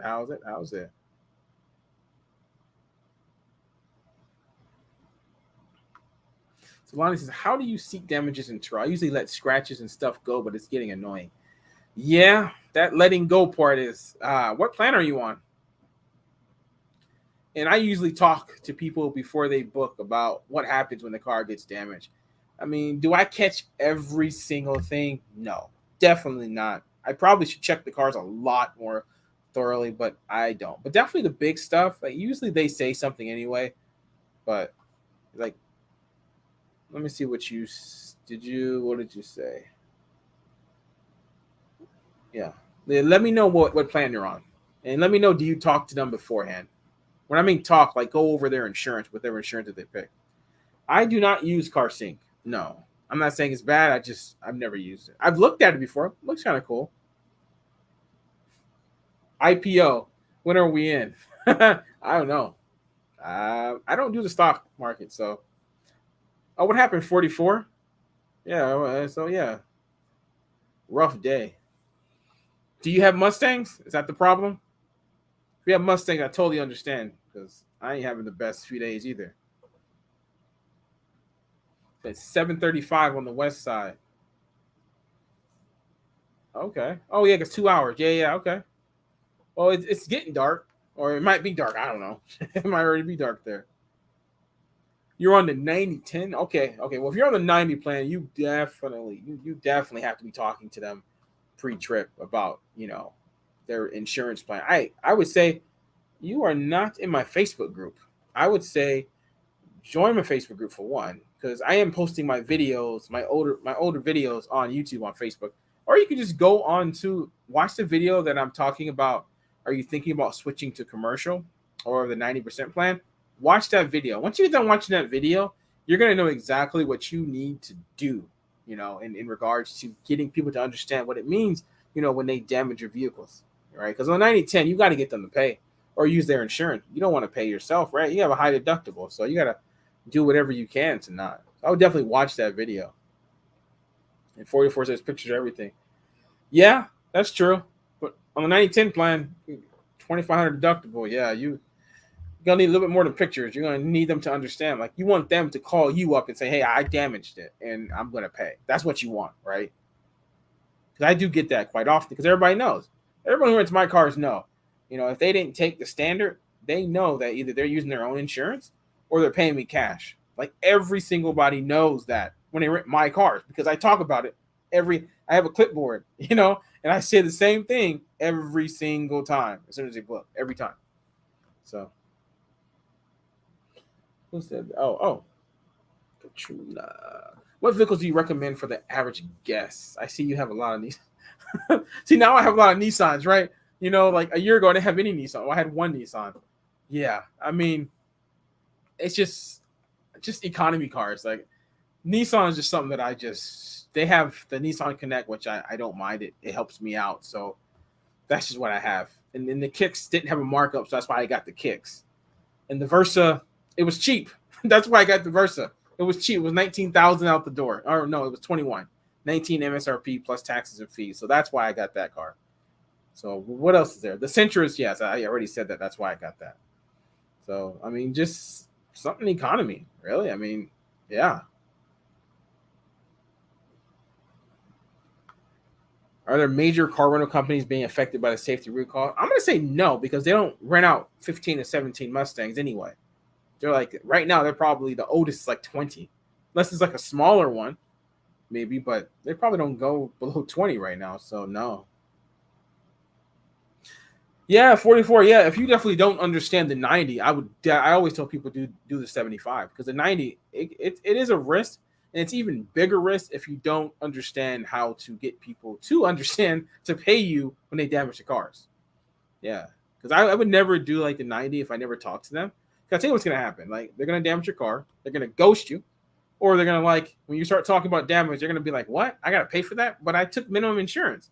I took insurance. I don't have to pay anything." This is the conversation you're gonna have, and Yeah, and when you start going down that path, they ain't paying. Like, then rephrase that. They're not going to pay you. Turo's going to collect. Turo's going to collect, but they're just not going to pay you. That's the thing. You want them to pay you. Yes, Lonnie. Yeah, I would 100% watch that video. 100% watch that video. Like I really would, because like I said, I sound like a broken record when I do. I said the same thing every single time. If they decline, if they took the minimum, you know, and if they decline and they just straight up say their insurance covers, I say something else, you know. You know what I mean? Do that really, because not a lot of insurance companies don't even cover Turo. Some people assume that, so they just decline the coverage automatically. See, if you're on a 75% plan, it does not matter because you're only going to lose $250. But on a 90/10, it's a huge problem because you got a $2,500 deductible. Oh, hey, Jay Dixon. Yeah, we were talking about that earlier. Yeah, my Mustang kicked off yesterday. Man, on the day before yesterday, I think in the morning time, my one Mustang got kicked. And then it just kept going and going and going. All 6 Mustangs, everything canceled for the next 4 days on all of them. And then today, I'm getting more cancellations, but I'm selling the cars anyway, so it doesn't matter. But yeah, it sucks. And there is no fix for it. Not anytime soon.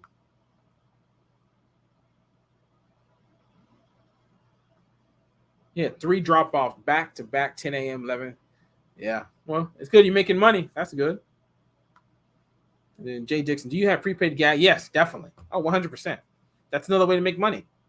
I mean, you should have it. It doesn't make sense not to have it. You're just gonna have it set up to where you make money. One time I didn't make money because you can only have it on new ones. You can only have it on the trip and not per day. My older cars I have it per day, so per trip I kind of have it set up for it really for because I get like 70% 1 or 2 days. So I have it really priced for 1 or 2 days, really 1 day. So when I have somebody take it and they take it for a week and bring it back on empty, that's kind of where I lose money. I did, but I raised the price now. So no matter what, I make at least $10 to $15 minimum on, the week ones. On the 1 2 days, definitely make like $20.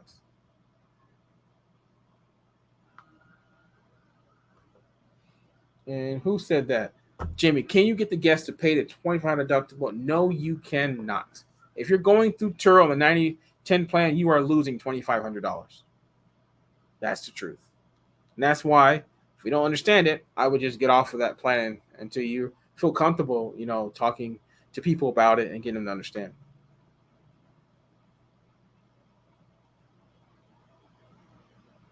Oh, okay, cool. Hey, how's it going? How's it? I haven't seen you. I think, were you the last one? I don't think you was. Do you know how the guest insurance works? I want to say I do. I mean, for the most part, yeah. What don't you understand?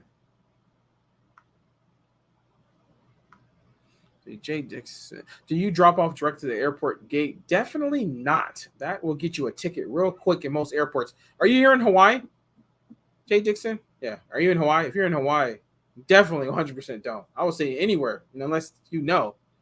No, do not do that. I mostly, well, now I've done it different things, but when we had 3 rental car companies not at the airport, so I used to tell them to take the shuttle. But when they moved to the airport, that just stopped. I used to get Ubers from the airport to where I was, which was literally 1 mile, but it starts surging too much, and they get $20, and it's like seriously. So now I just leave them in the parking garage. I just try to get done real quick and leave. I don't recommend doing that. It is a risk, but other than doing that, I don't see how I can even do it. I don't get too many airports anyway. Like literally, airport is like 5% of my trips, if that, and I get 200 trips in a month. So it's really, really small percentage. But for somebody who is, if your number one thing is the airport, yeah, you're gonna have to figure out a way that, yeah, doing it the way I'm doing it right now would not work. If 80-90% of my trip at airport, I'll have to do something else. There's just no way. Probably have to tell them to take an Uber or something, or something.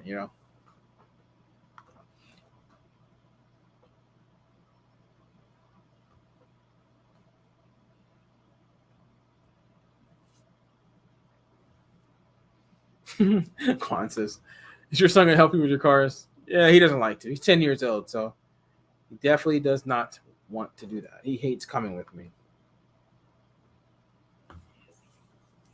Definitely not. That's funny.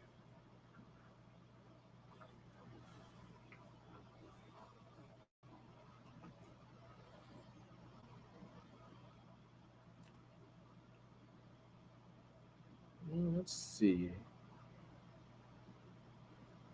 So okay, cool. It says when I've been printing out the customer's paperwork, I've noticed some people decline insurance. Some people have minimum, others have 500. I'm wondering how that affects me. What plan are you on? You know? Yeah, we just talked about it. Yeah, that's true. I mean, as simple as this, if you're on the 75% plan, doesn't matter. We didn't worry about it. So as simple as that. If you're on 75 or the 60, I don't recommend 60 anyway. If you're on 60 or 75, it does not matter. It's irrelevant. When something happens, you file with Turo, lose $250, move on. There doesn't matter. If I was on 75, that's what I would do. I wouldn't matter. I wouldn't deal with the renter. I wouldn't even message the renter, anything like that. Anything about damages. I'll go straight through Turo and get paid. Simple as that. You say you're on 80, that's a different story. That has a $750 deductible. That's kind of like right in the middle. So yeah. And I definitely would understand what it means to be on that. You can lose $750. So it's not as much as that. It's $2,500, but still, it is something. If an accident happens or damage happens or broken window, windshield crack. I mean, all these things basically you can lose money on. You have potential to lose money on, right? So, and if they decline coverage, so yeah. So the same thing I would say to you is that I would watch that video, right? Because you need to be going over and like when you print off that stuff and you see decline minimum, you need to be going over insurance. Simple as that. There's a lot of people, they decline because they think their insurance automatically covers, and I'm telling you that it does not automatically. Who said that? Oh, Jamie. No, yeah, Jamie did. Do you ever use remote check-ins with lockboxes? My remotes, I can lock it with the app, so I don't need a lockbox. I don't like lockboxes anyway. So I just have an app. I have like 3 apps. Yeah, well, 4 apps, right? 4 because the Tesla. Well, nah, 3 apps. The Ford Pass, the Nissan Connect, and the OnStar. So yeah.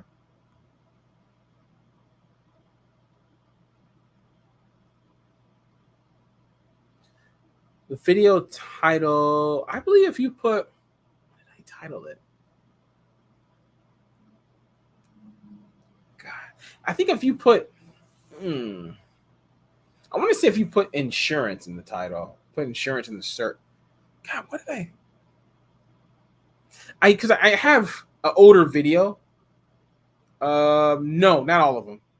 About half of my cars. Well, now more than half because all my Mustangs are going to be gone. But yeah, like more than half definitely they're remote unless they do delivery. But I think the title is something to do with insurance. Like I know I do have a video called Insurance Plan. That video is so old, I redid it, and that's the video that I'm talking about. It's not that far back. It's really not. I can't remember exactly what it's called. But it's me like with a serious face on. I have like commercial insurance and it says denied right here. That's the video. And I wish YouTube liked that video. That video should have probably 30, 40, 100,000 views because I know that, if you're on anything other than 75, that video will help you out. Like, I know it will. Like, it will. Yeah, Jay Dixon. I don't, oh, come on. I don't offer fuel. Am I missing out on money? I think you are. Mind you, not everybody's going to do this. Like, the percentages of it is not like, a lot, but it's something, right? It's something, right? I mean, like, I don't know how many cars you have. I mean, I have 200 trips, and I mean, off my extras alone, right now I'm only doing like $300-$400. So it's not like it's that much money, but it's something, right? It's something, right? Prepaid fuel. So, I mean, of course you can get on the back end anyway, $10, but prepaid fuel will be more if you set it up right. You got the right car. That's another good thing why I like the Chevy Sparks. The Chevy Sparks, like the fill up from empty is like $30. So I put it at I think I have it at 45 or 50. So I get 40 or 45, worst case scenario. But more than likely, people use like half a tank at best on that thing because it's great on gas. So I pocket like $20. It adds up. Oh, hey, what up? Oh, you back? What up? What up? What up? You want to come on? Is that?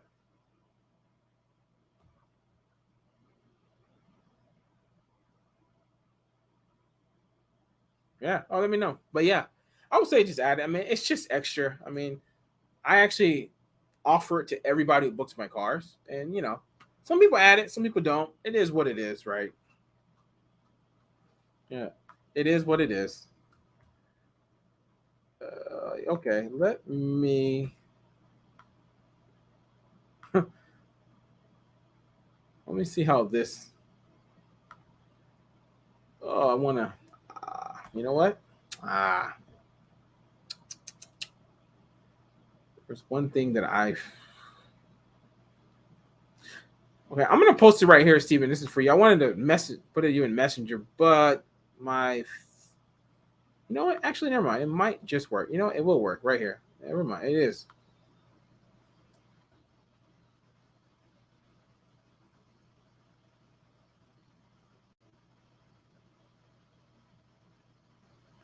Okay. Oh, there we go. Okay, come on.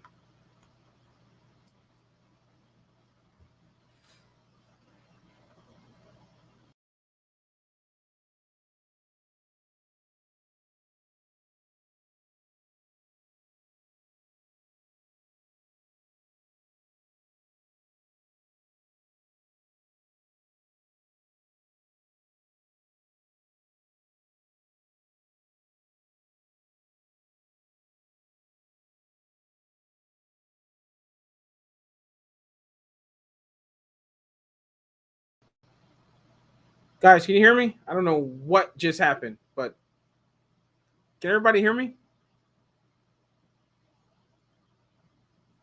Can everybody hear me?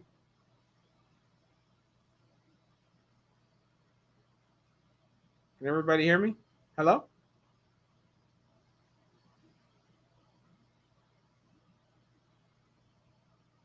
Okay. Oh, good. Okay, you know, Steven, I'll just do it right here. I'll put the link right here. I think this is how you do it because for some reason it's not. Yeah, Steven, this is for you. Go to that link right there. Yeah. Yeah, Steven, use that link because I don't know I went off something else and it just like froze the whole thing.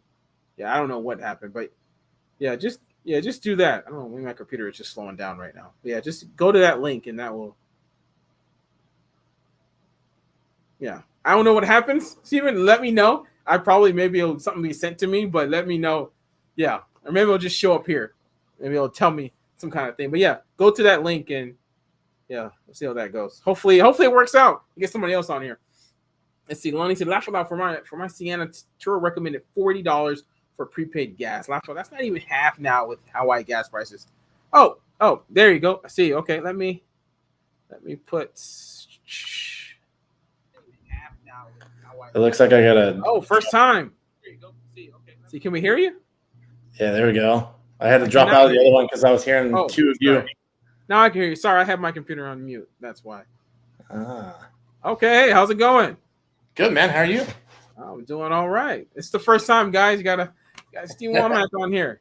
Got a twofer. I gotta change this light because I look like death right now. It's all G. But yeah, Lonnie, yeah, that $40. Like, I don't know how many days people are booking your cars. Do you know how many days? It's like for me, it was like 77% was like 1 or 2 days. So $40, yeah. But if you're getting like week-long bookings, if that's your average, yeah, you definitely increase that. That's crazy. You're not gonna make any money on that. It's like $80 to fill it up. Yeah. But how's it going over there in Arizona? It's good, man. We're super busy. Sorry, I was looking at all the comments you got here. Oh yeah. This is all new to me. Yeah, I mean this is the first time having somebody else. I've seen that a lot. No, I just had I had 2 cars come back today. Obviously, my fleet's a lot smaller than yours, but 2 cars come back today. One of them leaves first thing in the morning, but the guy had it for about a month. Guy from Ireland, he was out here, and I was like, oh man. He's like, hey, there was a weird noise the first week I had it. I'm like, oh, thanks for waiting until the end of the trip to let me know, bro.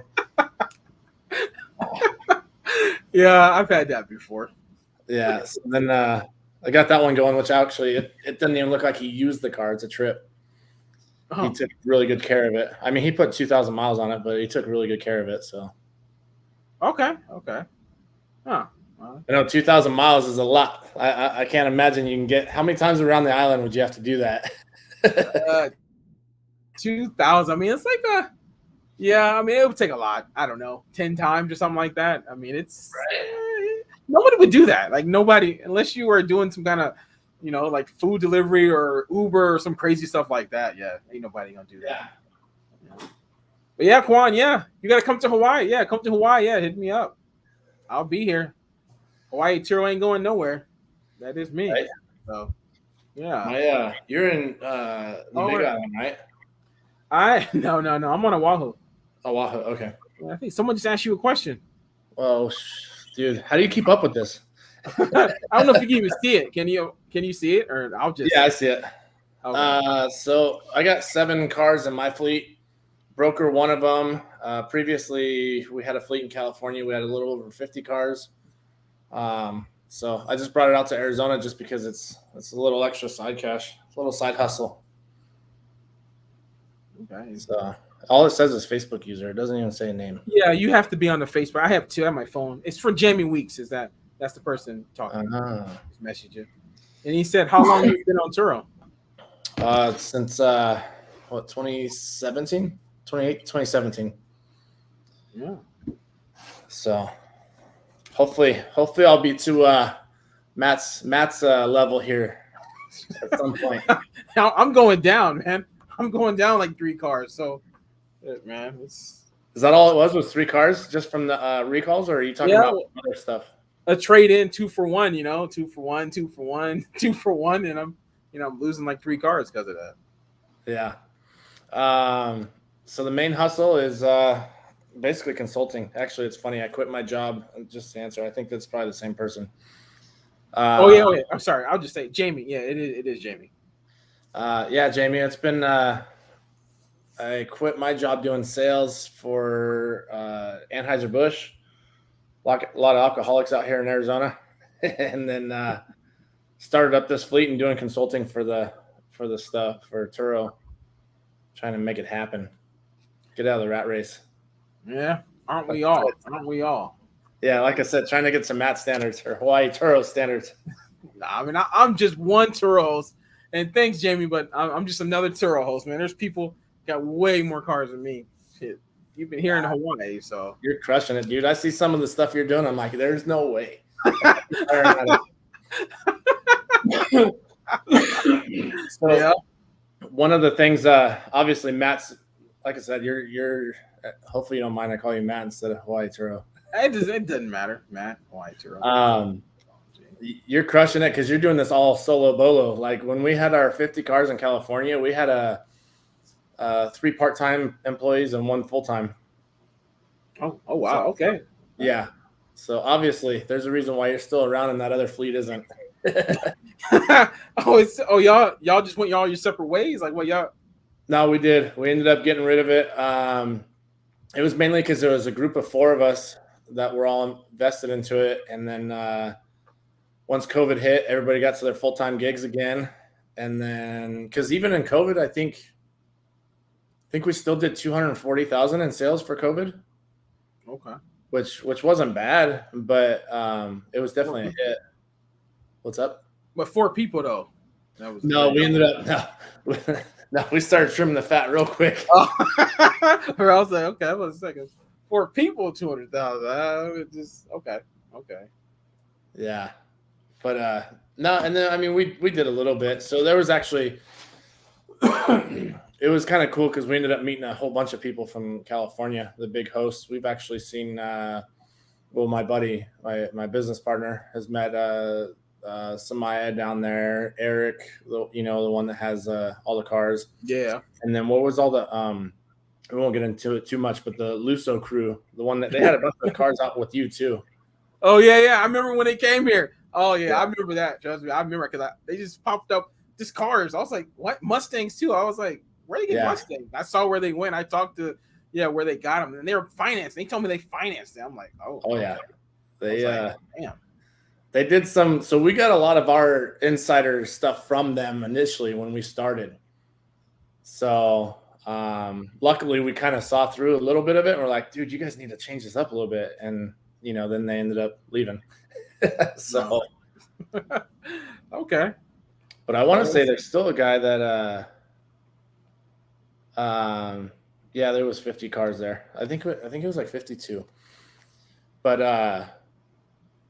no, I just talked to like our power host rep out here, and she says that there's a guy in California that still has about 500. 500 cars. Yeah, and they're supposedly all in LA, but I find that hard to believe.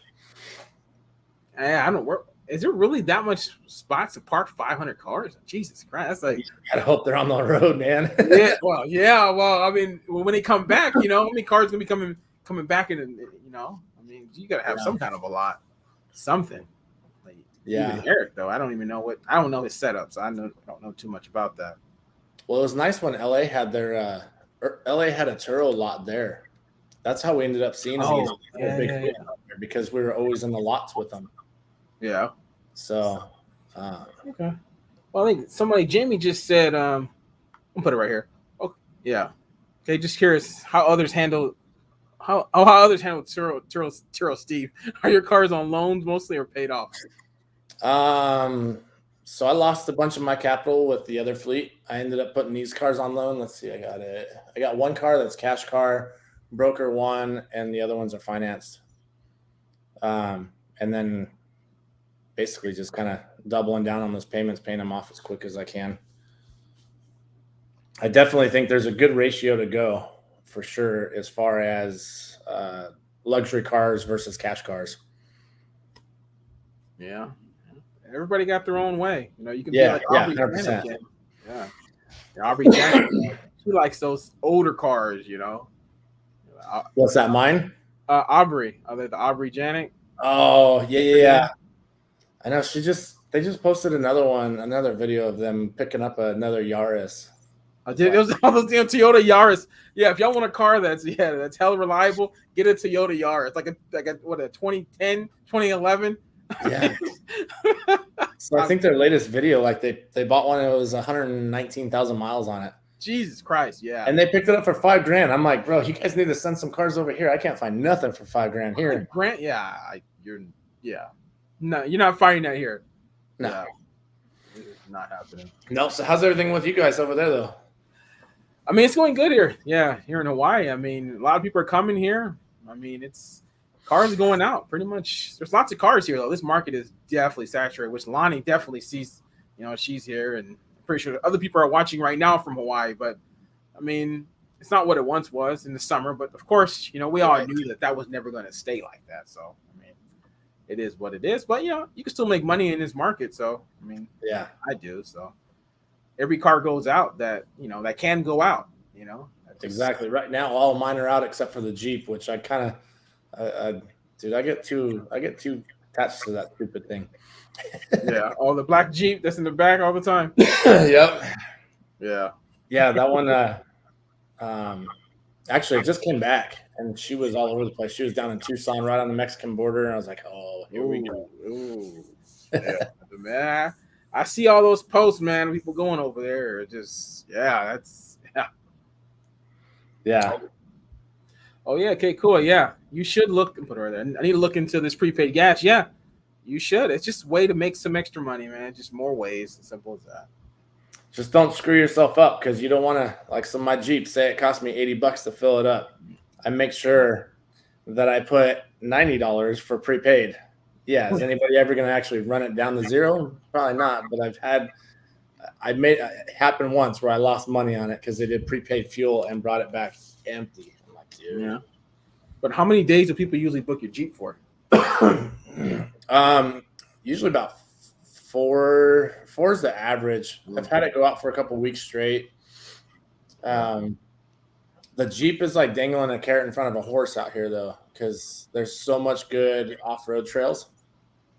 Oh, yeah. Service, the terms of service. So, yeah, I can see that. Little do they know, I know exactly where they're at. Yeah, I remember you made a video about one. I remember, somebody. He said no. He told you that he went off road. Yeah. After Homeboy told me where he was going, I went and got a tracker for that thing. Yeah, I remember that. I was like, oh yeah. Yeah. Okay. But Lonnie, what do you got? How many are you running?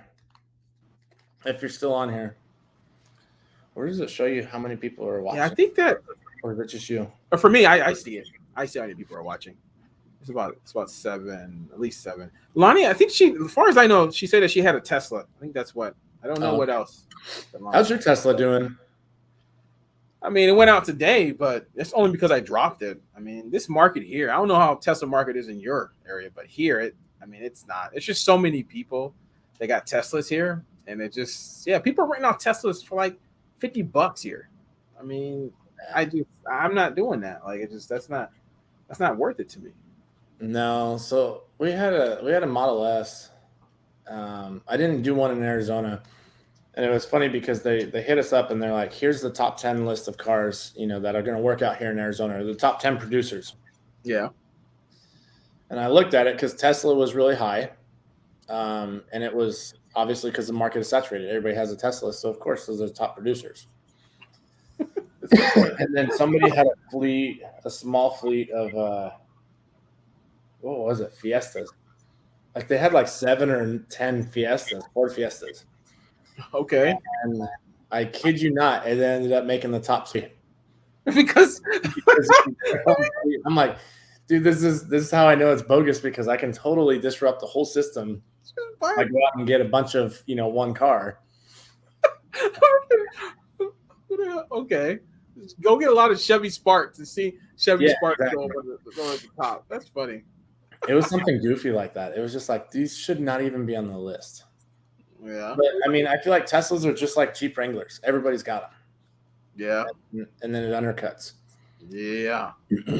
Which I don't know about you. So we're looking at this for the Phoenix, the YouTube or the Facebook channel for Turo in Phoenix. Okay. They were all talking about the sorry, I just out of left field there. But they were all talking about the auto pricing. Right now, the auto pricing, they want my Jeep on a particular Friday for $420 a day. Jesus Christ. Yeah. Well, okay. You put it there, you're probably not going to get booked.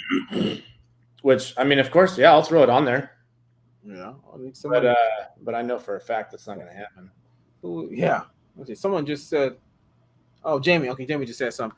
I'm brand new. I have a Tesla. Doing okay right now on the cheap. Okay, well, that's $75, $85 a day. Hoping to raise the prices a bit when I get the all-star status. Not sure what our next car should be, though. Other than looking at Turo, what research do you do? I'll let you answer that if you want. Looking for the next car. Yeah. Well, I don't know. How long have you? I'm curious how long you've had that Tesla. So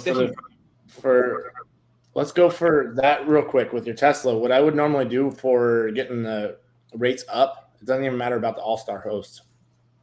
I usually would list them at a cheaper rate for the first few trips and just go, above and beyond for the service. So that way you're getting, 5, 6, 7 5-star ratings on that thing, and then boom, slowly start, getting those prices up. So that way you got the reputation, you got you got everything back in it, so you can raise that. As far as anything else, I kind of just pick a car that I know is going to be cheap on maintenance and something that I can work on personally. But even if I don't have to, I know if somebody's kind of, messing with me as far as doing maintenance or repairs on it. And I will go search the site, mainly just Turo. Sorry, Turo. I'll check it all out, see how many cars are out there. And I kind of have a makeshift formula for how well those cars will actually do.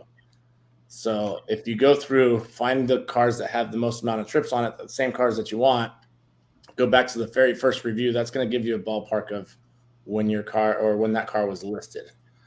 And so say it has 50 trips in 6 months. Now you know how many trips it has each month, roughly. You divide it. And on top of that, you look a couple weeks in, look about a month ahead, middle of the week, book it for 3 days, see what the price is. That's going to be your average price. Just don't do it on a holiday week because it's a bogus number. And so that'll kind of give you an idea. Okay, this car does 5 trips a month, roughly 4 to 5 days a trip, and $50 a day. So that'll kind of give you an idea. Obviously, those numbers are just kind of screwy. But that's how I go about it. And I also just kind of look at the market and see what's going on as far as recalls, anything like that. So hopefully that helps out a little bit. I'm sure Matt probably has a little bit different way of going about it. Oh, I've been talking for an hour and 50 minutes, so it's all. I mean, I do. So it's all getting another perspective. It's technology. But yeah, she said, yeah, right there. Thank you. I'll keep up the rates and see how it goes when I have more 5-star ratings. So yeah. Yeah, and as far as the All-Star, I don't know where you're at, but She's. does it say O'Malley? I think she's here. I think Jamie, you're here. Yeah, Jamie's here. Yeah, Jamie's here on a walk. Then get off Matt's turf. Oh, never mind. Sorry, my bad. That is that. No. Orange County. Hey, I have a Fiesta. Right. Yeah, they're extremely reliable. You just got to be careful with the year models. So they have the transmissions that had the class action lawsuit on it. That 13. Yeah, because I have a 13 and it's something wrong with something that's it's annoying, but I just whatever. Well, so it has that hesitation when you get on it. Yeah, the transmission. Yeah, and they actually did that for a purpose. It was meant to drive it almost like you stole it. If you drive it like you stole it, then it shifts right. It does what it's supposed to. But for around town, it's horrible. And that's where it was slipping gears and burning clutches out. So that's why it's turning into an issue. Oh. But I'll tell you right now, my Fiesta is about 400 miles away, and she was doing 85 all the way to get there. So it does pretty good. Yeah, wow.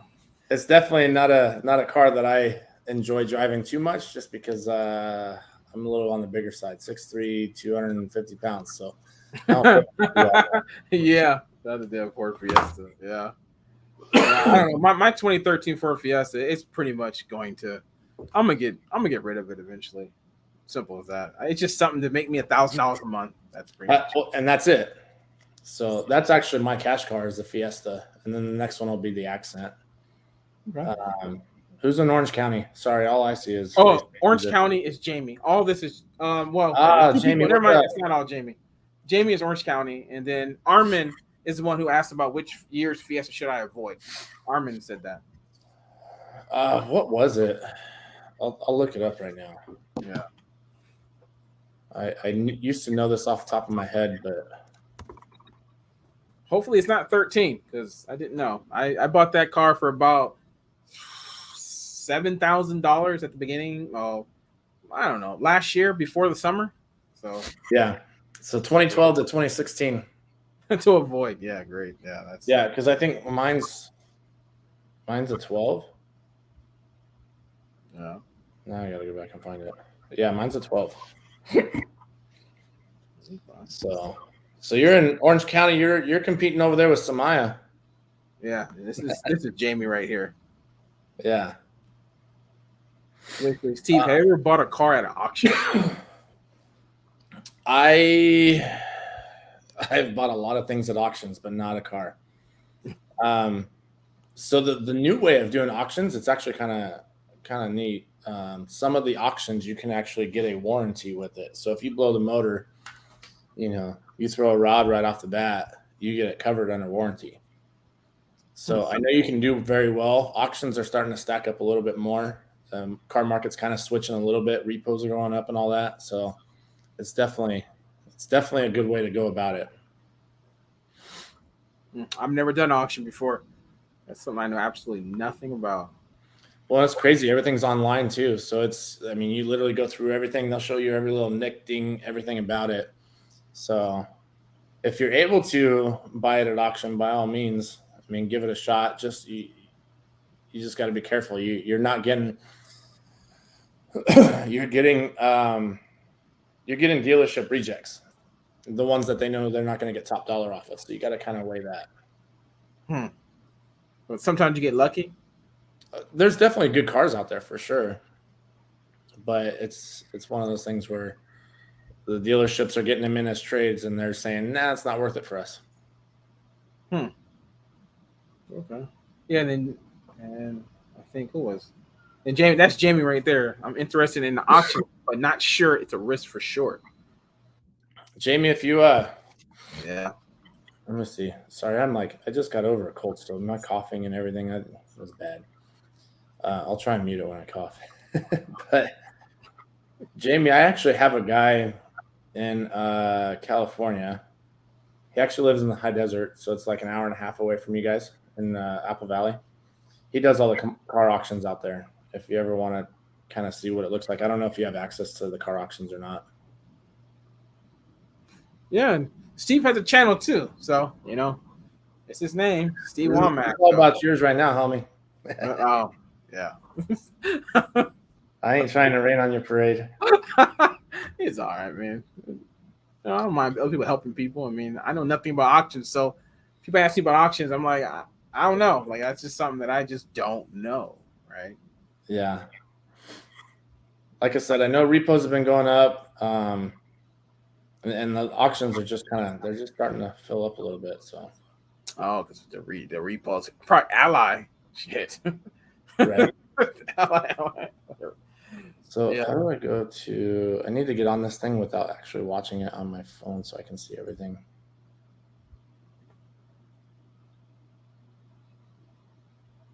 Just mute it. There we go.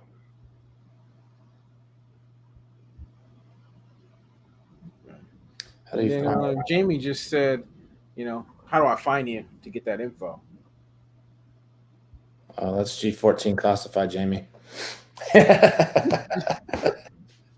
No, you can. Drop a DM. I'm on here on the Facebook group.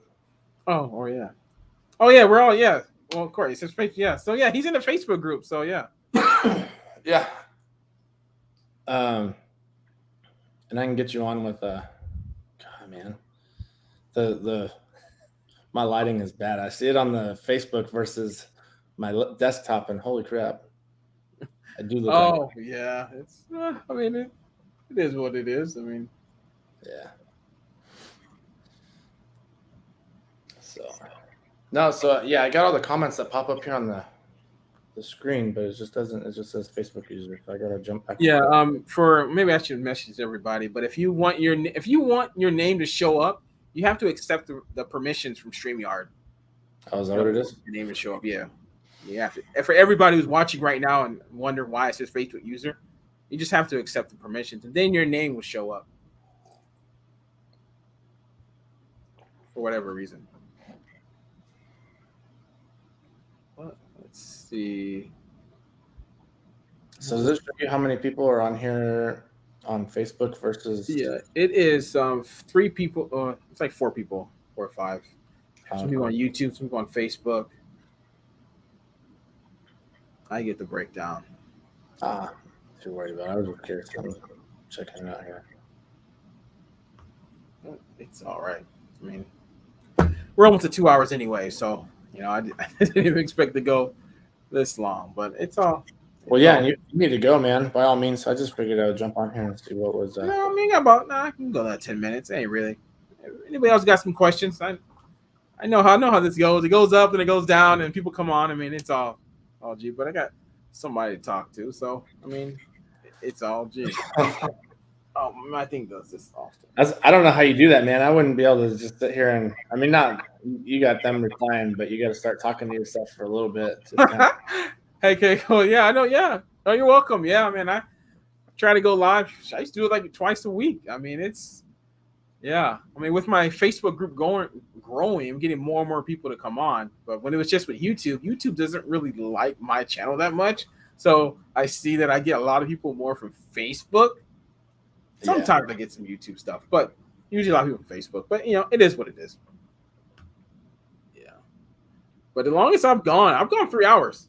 Is anybody watching right now? Did you ever watch me for 3 hours? Because I went 3 hours one time. It was a little over 3 hours. It was pretty crazy. I know there was one. I was on there for about an hour or so watching you. Yeah. Sometimes it just it just goes boom, boom, boom. It's like 15 people, and it just, you don't even look at the time. Then you look up, it's like, you're 2 hours in or you're 3 hours in. It's like, oh, damn. Yeah. So.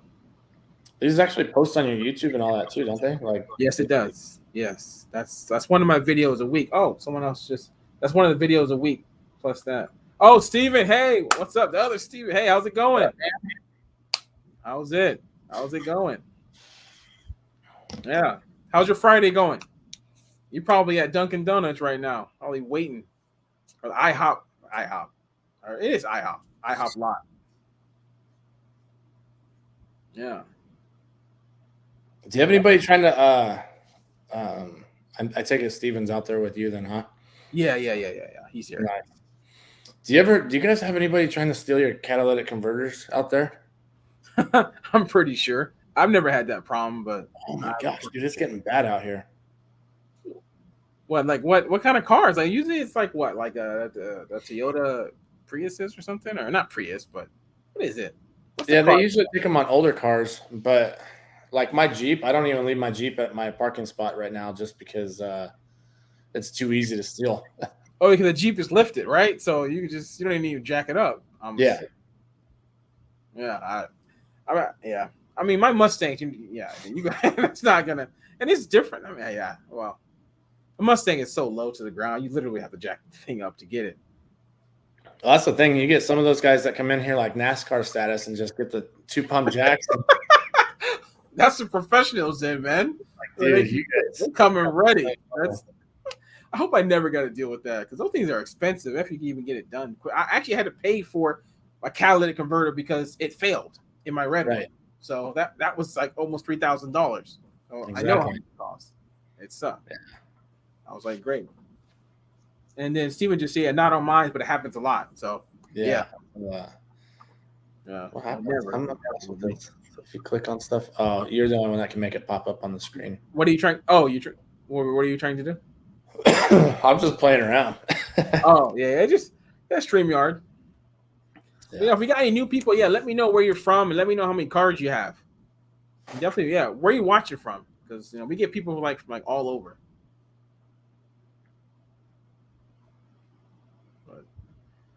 But yeah, it's why it's white. Steven, what cars do you have? He has a lot of cars. Let's see. Yeah, I've seen the rebar cages basically making jails around the catalytic converter. That's funny. What a rebar. Oh yeah, actually I did see that. Yeah.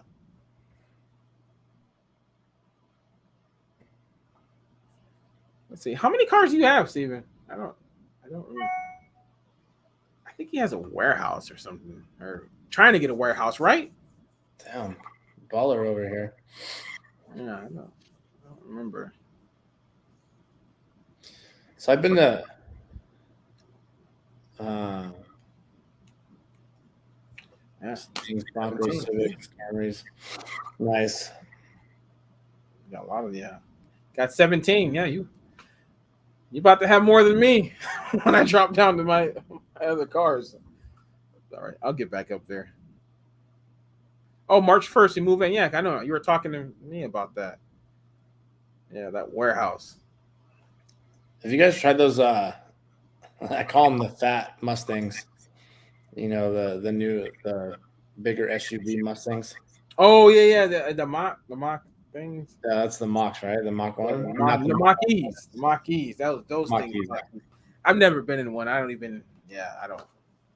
I don't know. To me, it's like putting that in a Tesla. Which one would you rather be in? Tesla, right? Yeah. It's like I don't really. Yeah. But they cost about this. I don't know how much they cost. I'm assuming they do. Oh, okay. That's side's growing. Oh, so with that warehouse, you're gonna be cleaning, getting other cars ready and stuff too. I don't remember we had that conversation. Is that what you're saying? How many cars are gonna be in the warehouse?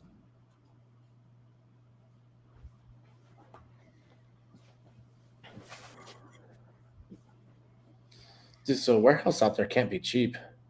No, I have no idea what. Oh, Jamie's leaving. Yeah, bye, Jamie. Yeah, watch my videos and hopefully you got some good tips. And he said thanks for the tips. So. Yeah, enjoy. If you need any of that auction stuff, Shoot me a message in the DMs or something. Okay. Full management. That's what he's doing. Okay.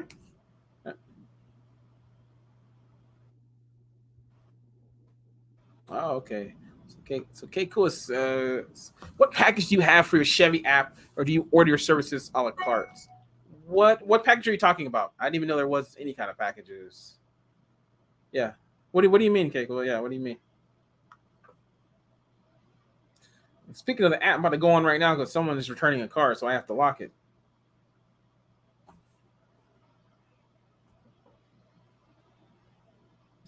Dude, that's nice that you have the app. So my cars, to get these knuckleheads to put them in a key fob or the Faraday bags. Oh my gosh. Yeah. Well, yeah. Maybe you should get like something, something Viper or something. I don't know. If you can put that in there. It's too much money. Okay. Well, I mean, yeah, it is some money. I'm not gonna lie. What? Somebody just said, "Who is that?" What's that? That's Steven. Steven just said, "Where are you located?" I'm out here in Arizona. Good old Arizona, America. Where you at? I gotta go back on there and see who that was. Oh, that was Steven. He's here in Hawaii. Hey, Waker. Hey, how's it going? Yeah, Austin. Hey, how's it going? I haven't seen you in a while. How's it going out there in Austin? Austin, Texas. I think you have a few cars, if I can remember. Who's that? Is America. Oh, he's saying America. That's Steven. Yeah. Matt, I don't consider California America. I'm gonna get in trouble for saying that now, but okay. Oh, Waker. Okay, the market's starting to pick up now. Well, that's good. How many cars do you have again, Waker? I know you have a few. I know you definitely have more than one, if I can remember.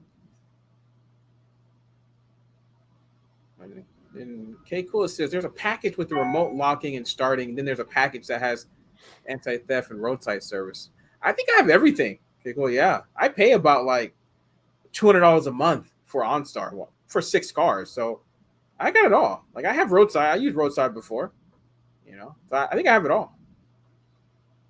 Oh, congrats! You just bought one today. Okay. Oh, shit, I thought you had more.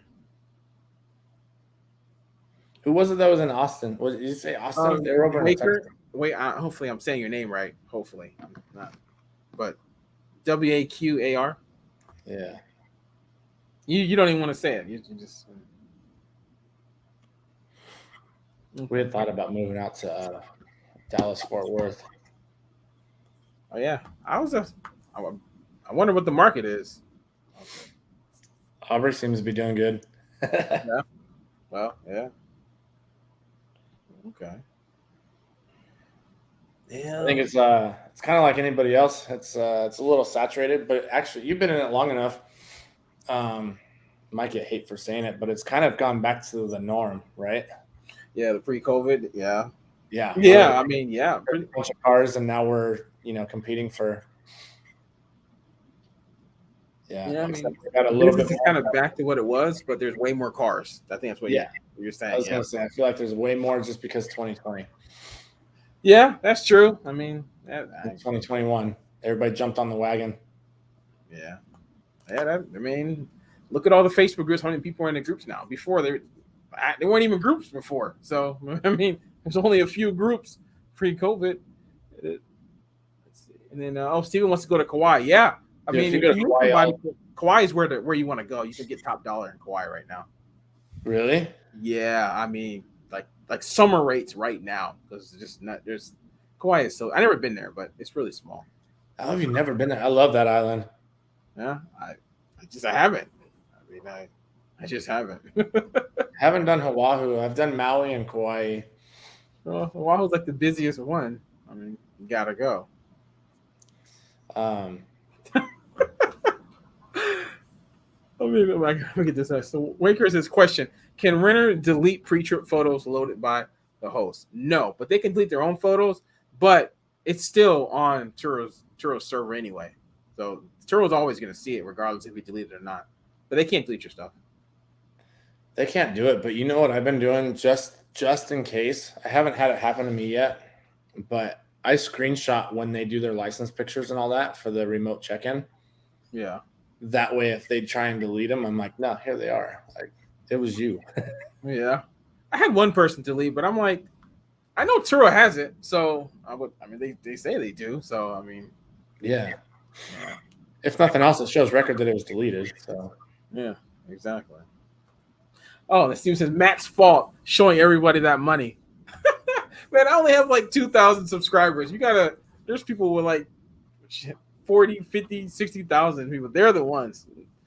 Not many people see. Were they showing their income though? Okay, maybe. Well, Simon doesn't. Aubrey doesn't. What's his name? Stefan. Aubrey just does like a year end, like, hey, this is what I made for the year doing Turo. Yeah. Yeah. I mean, I'm every month. I actually have a video I got to edit right now, but I got to get up. Been so busy for my month of last month because I saw you just did yours in December. Yeah, you know what? I can tell you something that is funny. What you said when you said something. How did you do in December? I mean, we're like about to be March. I had to laugh at that. Like that was like okay, you're like a little late on that one. Oh, dude, I was dropping the ball so bad. I feel bad because it was like a month and a half that I actually posted anything. So the video that actually dropped today was recorded in like the first week of January.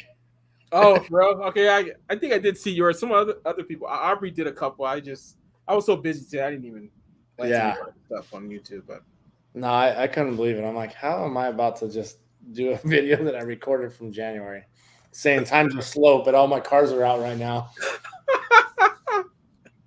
Yeah.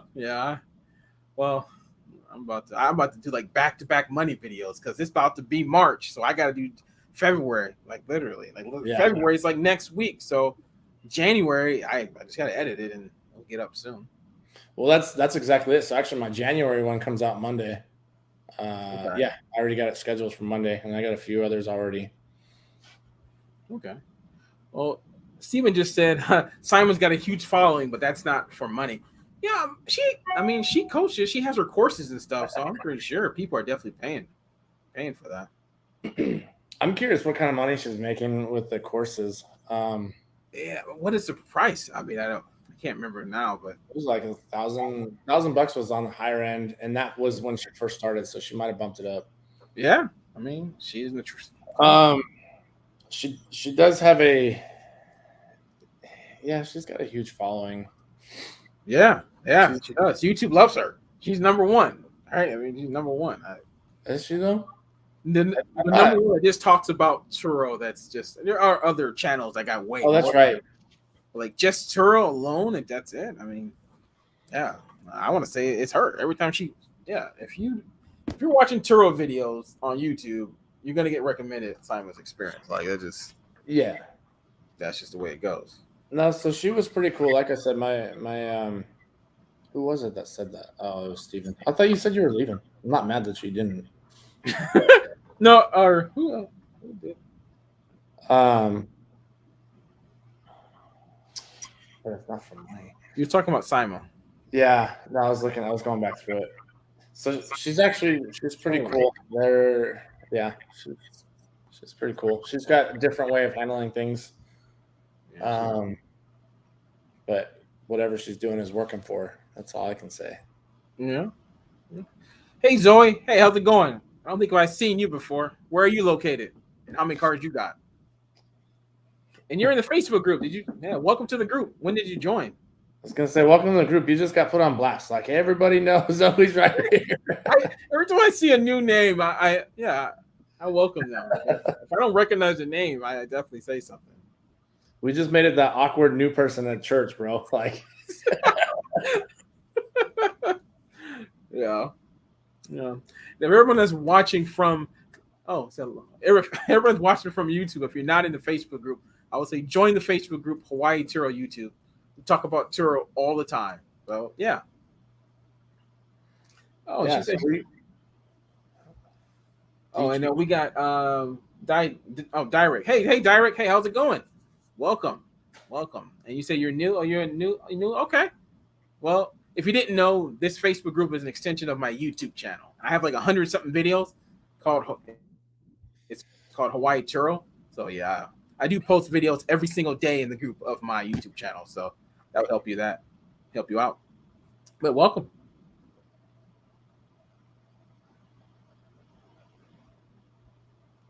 Oh, he's on the Big Island. I Okay. was just say, yeah. I'm seeing all Okay. that lingo. Like he's out there with you, homie. Well, he's different island. Yeah. Different. But yeah. Well, yeah. How's the Big Island anyway? I think it's not as. I think it's going back. And how many cars do you have? Same with you, Zoe. Where'd you go? We scared you. Yeah.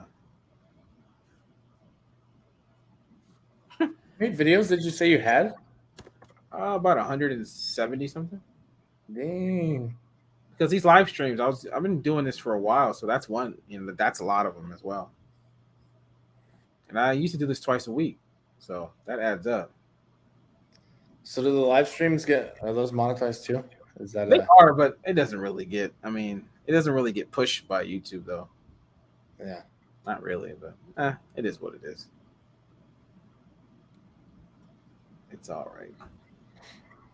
Let's see. And then Waker says, I asked Turo support who deleted my pre-trip photos, but they never responded. So someone deleted your photos. Huh. Yeah, I don't know. I mean, I know they can't. I know the renter can't do it. So yeah. Yeah, it's definitely. You have to watch them. I swear, it's like Turo.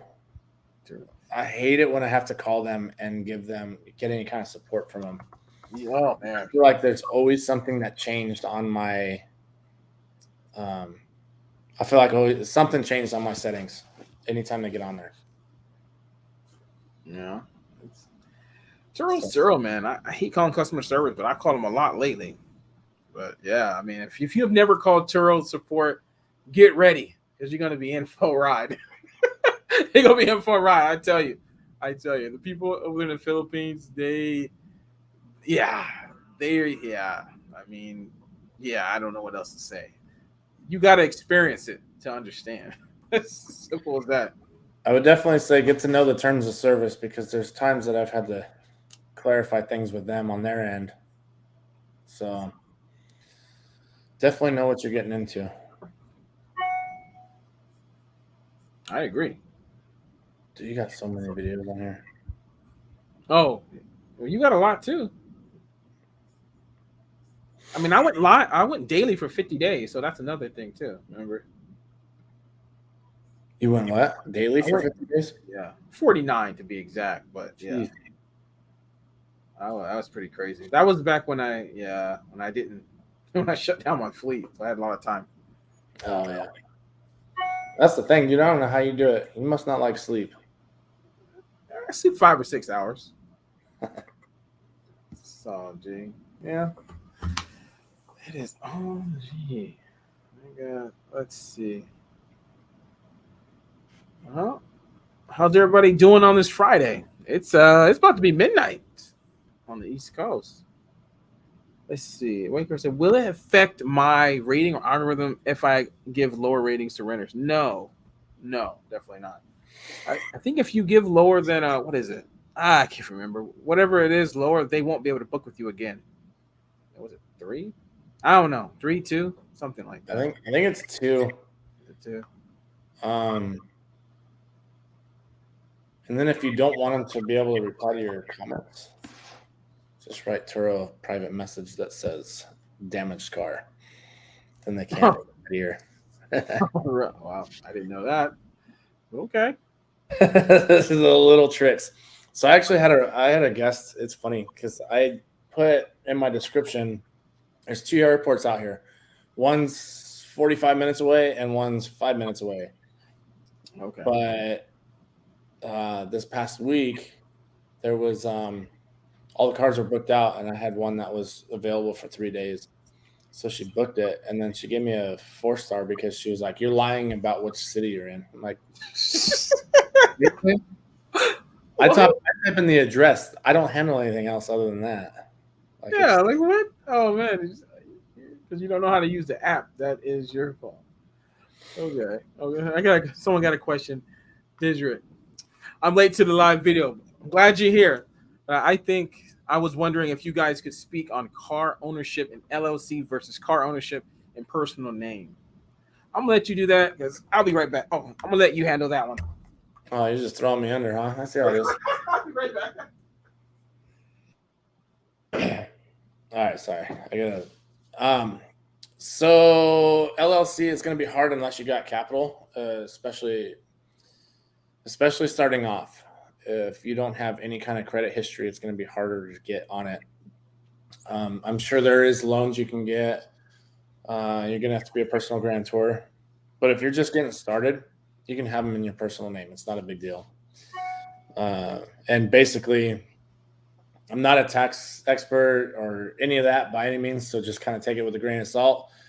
But basically, if you have an LLC, you're running the cars under that, but the cars are under your personal name, it breaks the umbrella. So it's kind of screwy there, even though they are just for the LLC.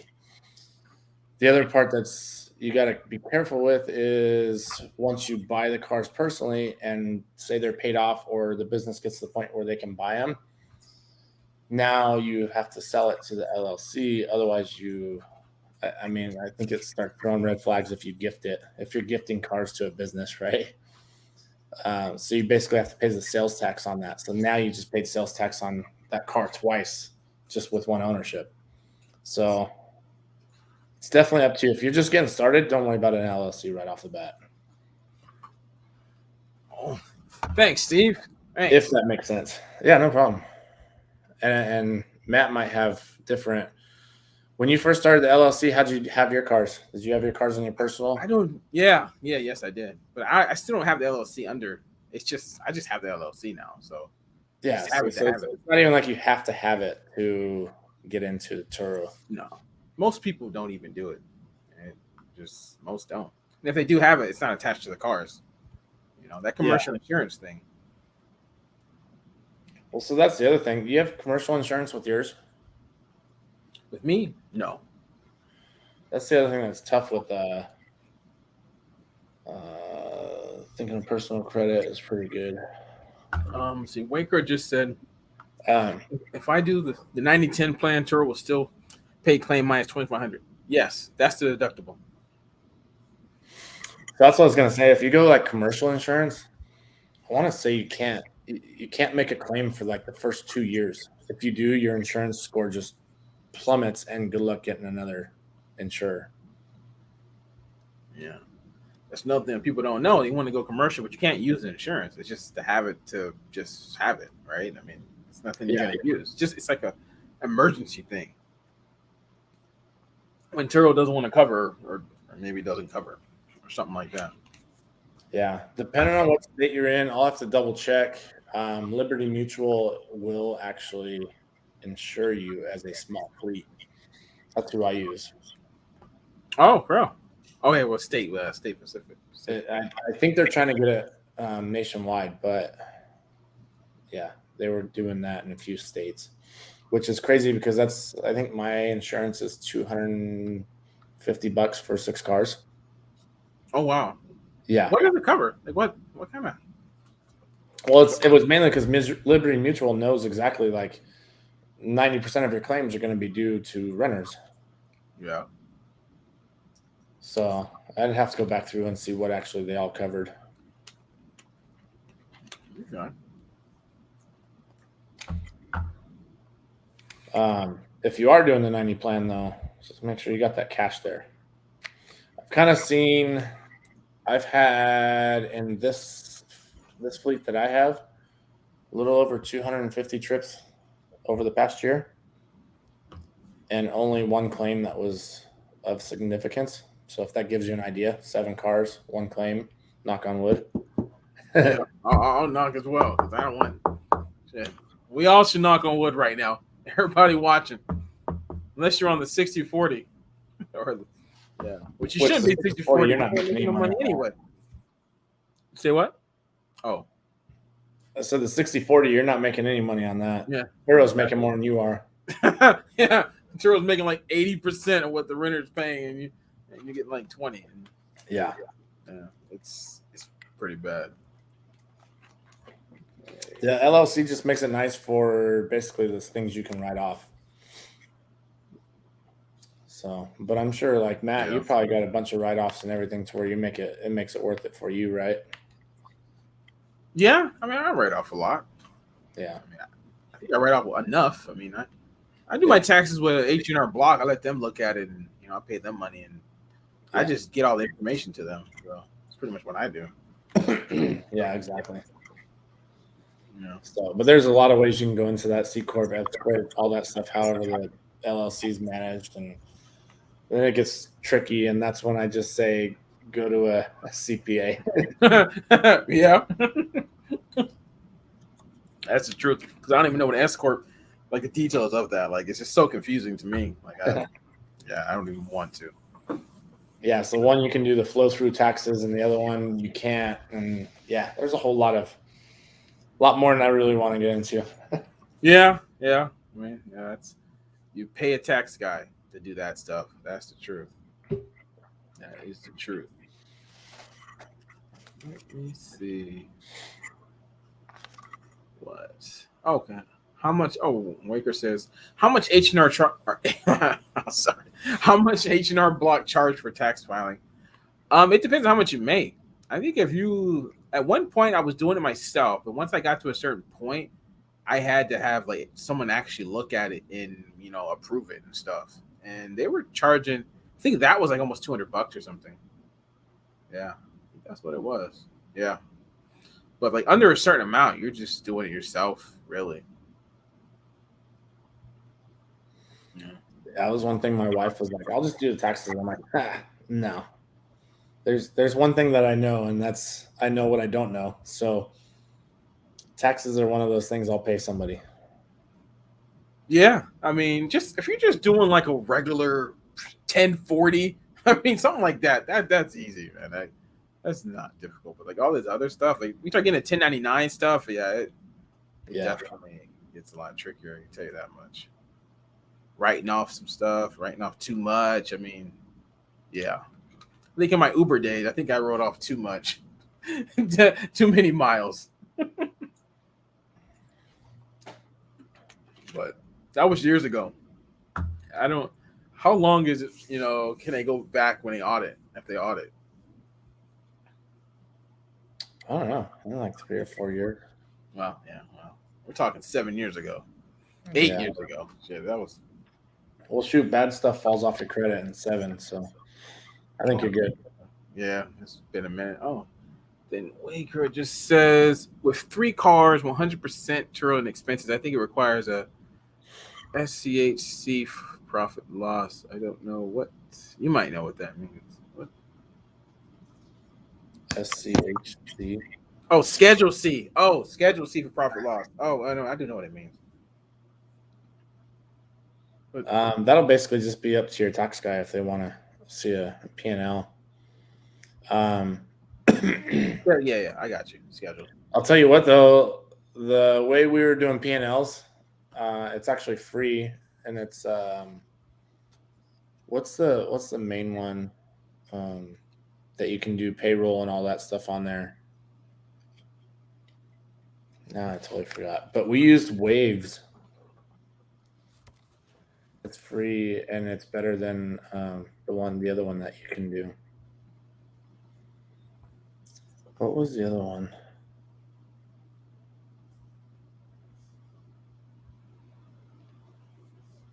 Looks like NerdWallet has one too. Oh, QuickBooks. Yeah, I use QuickBooks. QuickBooks, that's what I was saying. Yeah. Oh, that's what. Oh. Yeah, so Waves, you can actually do almost the same, if not more, than QuickBooks. And it's free. It's pretty cool. It's set up pretty nice.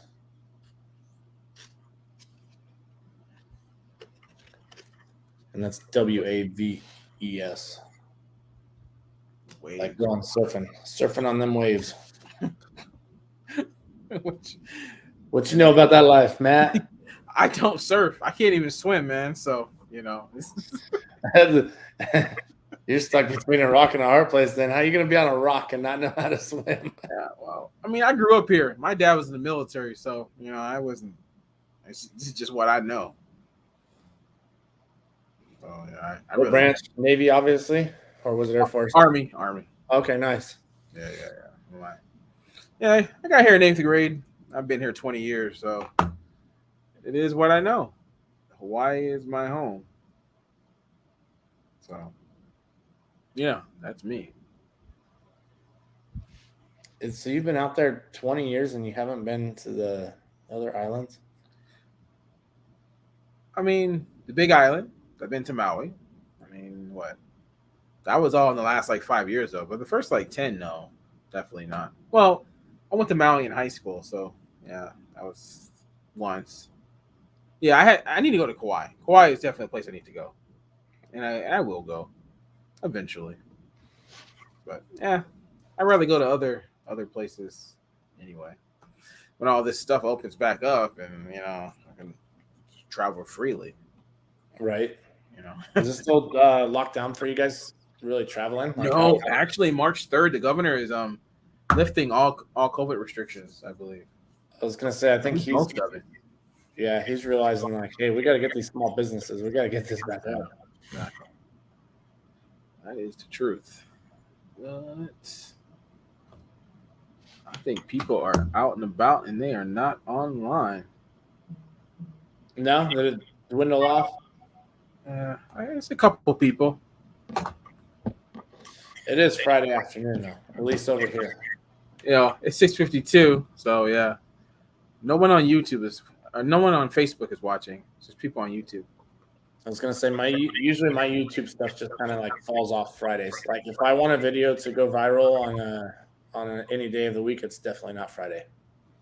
Oh, girl, I don't know what viral is. I know you do. You got that one video that got you like I don't know what 20,000 views now. I mean, no, that's taken like it's taken a year for that one to do that.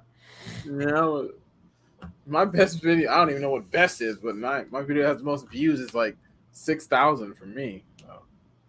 No, I thought you were up higher than that. Or is it 7,000 now? I don't. But that is the highest. There's nothing. I have nothing at 10 yet. Most popular, you got 6.6. See? Oh, yeah, that's good though. Let's see. Waker just said, "Do you guys use auto trip confirm?" Absolutely. I do. So it really, yeah, I do. I mean, in reality, the renter thinks it's like that automatically just to let you know. But yeah, I do. Except for my Tesla, I don't because I want to ask some questions. But all the other cars, I do.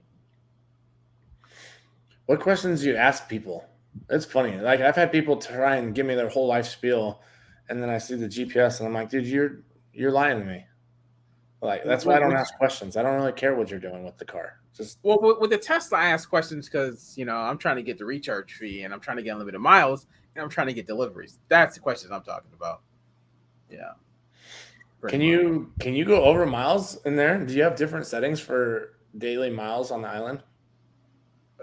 I mean, it's the same as yours. I mean, I feel like 200 miles a day is it's enough. You're right, but they don't know that. That's the thing. They don't know that. So that's why I say, do you want unlimited miles? That's funny. No, you gotta do it. They don't know, man. They really don't. Okay, No, it's funny because I get it. Like I have people renting mine and they'll do unlimited miles. I'm like, did you realize you just booked it and there's like 1,800 miles? Like, what are you planning on doing? Yeah, because that 200 really hurt my style trying to get unlimited miles. I'm telling you, because when they see like 1,000 for like 5 days, it's like, oh man! I tell you, want unlimited miles? I do, man. I'm telling you, I get like 9 days, 1,800 miles, and I'm like, you want unlimited miles? It's like, no, we think that's more than enough. I'm like, yeah, I know it is, but do you want it? What is what it is? As far as the I don't mess with. I just let it go Instabook. It helps out so much better when you can actually have that as setting when you're searching a car. So it just makes it that much easier. Shows that you're kind of a little bit more legit. You're going to actually be there for somebody. And honestly, I think if you're kind of going through and checking out and really doing like a background check on your drivers, you might be on the wrong platform. You know what I mean? Because it's just an asset. You got to look at it that way. Yeah. And he's talking about declining. See, that's another thing, what you just said. Like, what's the point of approval when Turo penalize you for declining trips? Exactly. Yeah, like they just want you to think that you have an option, but in reality, you don't have an option in that, right? Because you decline too much, especially if you're new, they'll just kick you off, right? I mean, they'll just then you got to like call them and do all this, right? So you can't even do it that much. You just can't do it. So yeah, being on auto, it just really, I'm not saying it's the best, but I mean, it's just what you got to do. Like when people book last minute, it automatically checks the Instabook stuff. So if you don't have Instabook turned on, some people don't know that. If you don't have Instabook turned on and people are booking last minute, your stuff won't show up.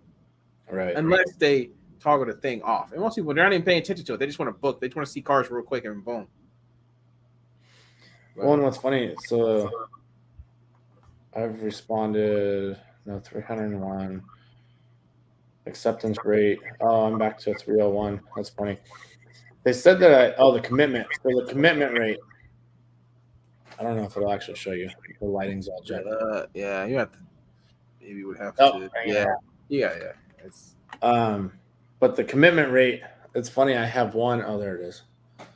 I got one where it actually says that I didn't commit, and it's stupid because I had that was when the Focus when it hit an elk.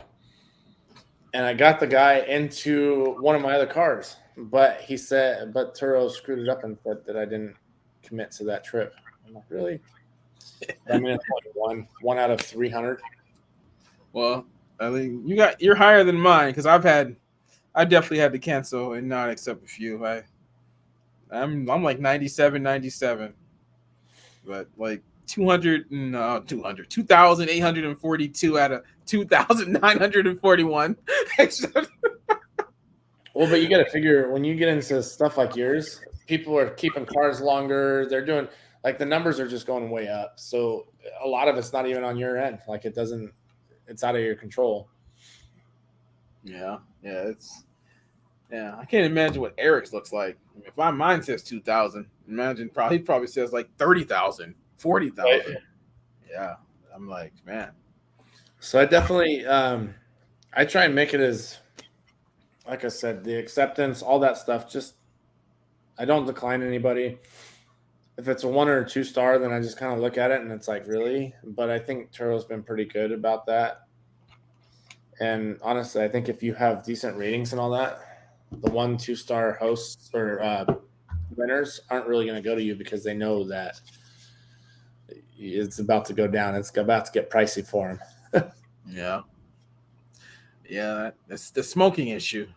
I see that all the time in the Facebook groups. Smoking.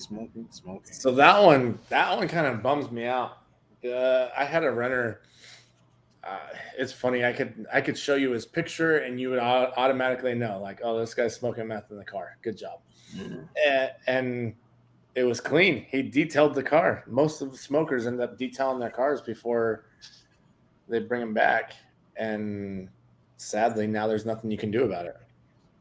Yeah. And I did read the clause on there. If a next guest says, hey, it smells like smoke, they can delete that or they can cancel that trip and get rebooked into another one without any penalty to them, and you lose all your money. Wow.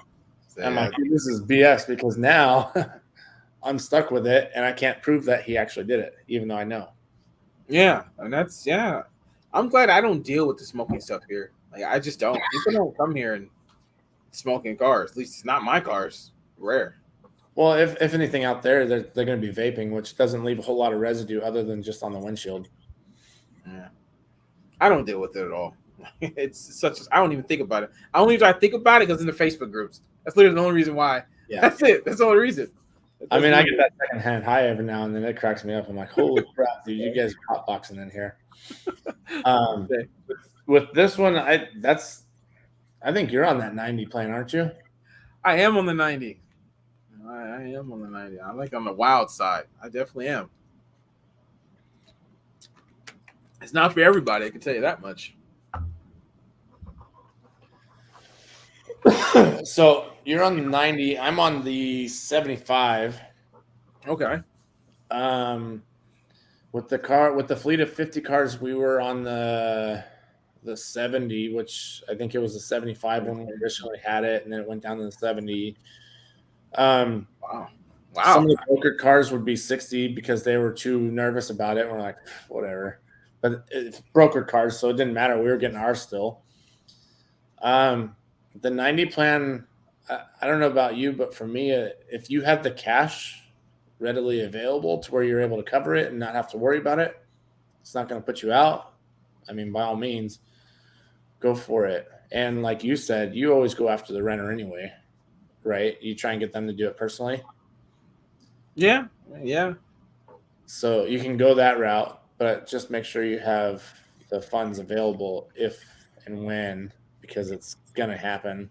Your car gets in an accident. And the bigger your fleet, I'll tell you, this is how insurance companies go as well as they do.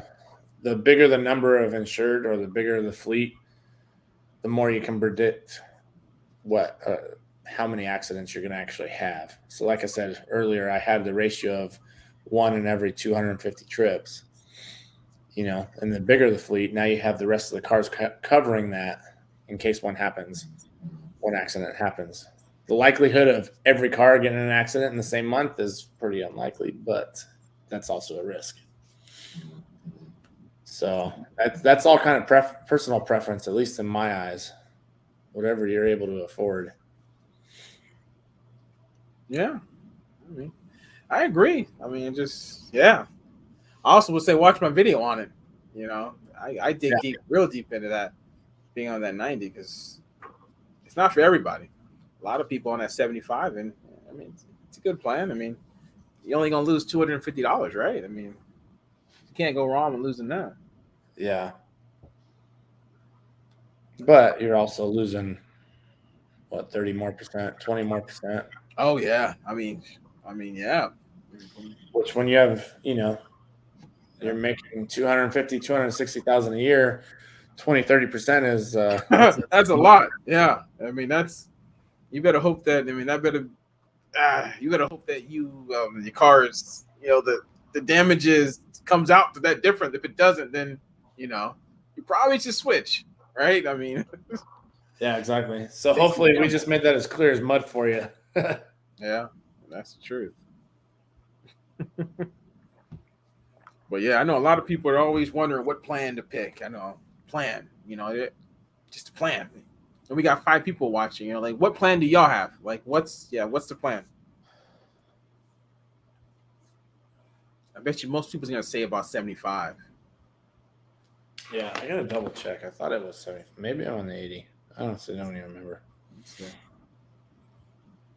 And if you're new, let me know where you're watching from. Let me know how many cars you got. 1 million.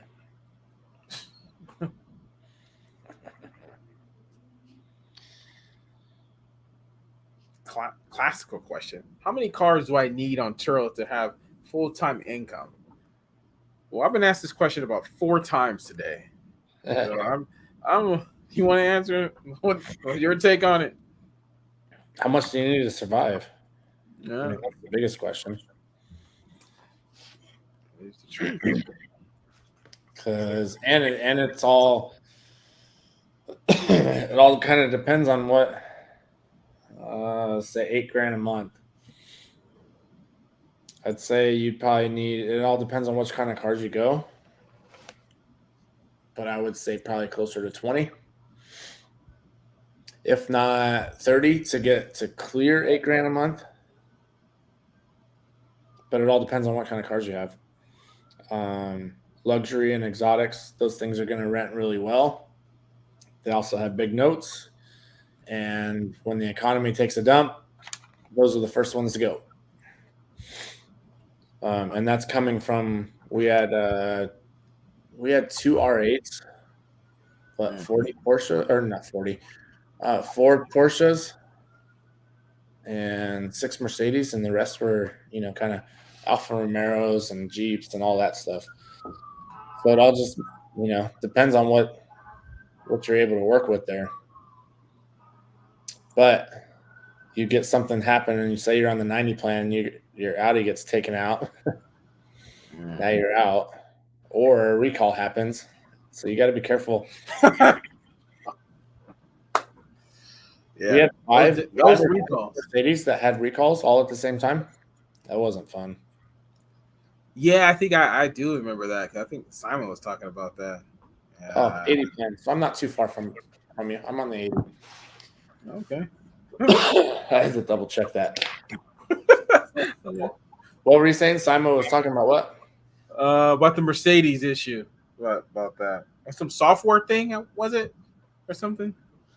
That was one of the dumbest ones too. I don't get why is that a safety, but Well, why is a backup camera a safety issue? You know what? That's another one. I don't get it. You know what I mean? I mean, I get it. I get it. It's a backup camera, but how long have we driven without backup cameras? Exactly. That's the problem. That's the problem.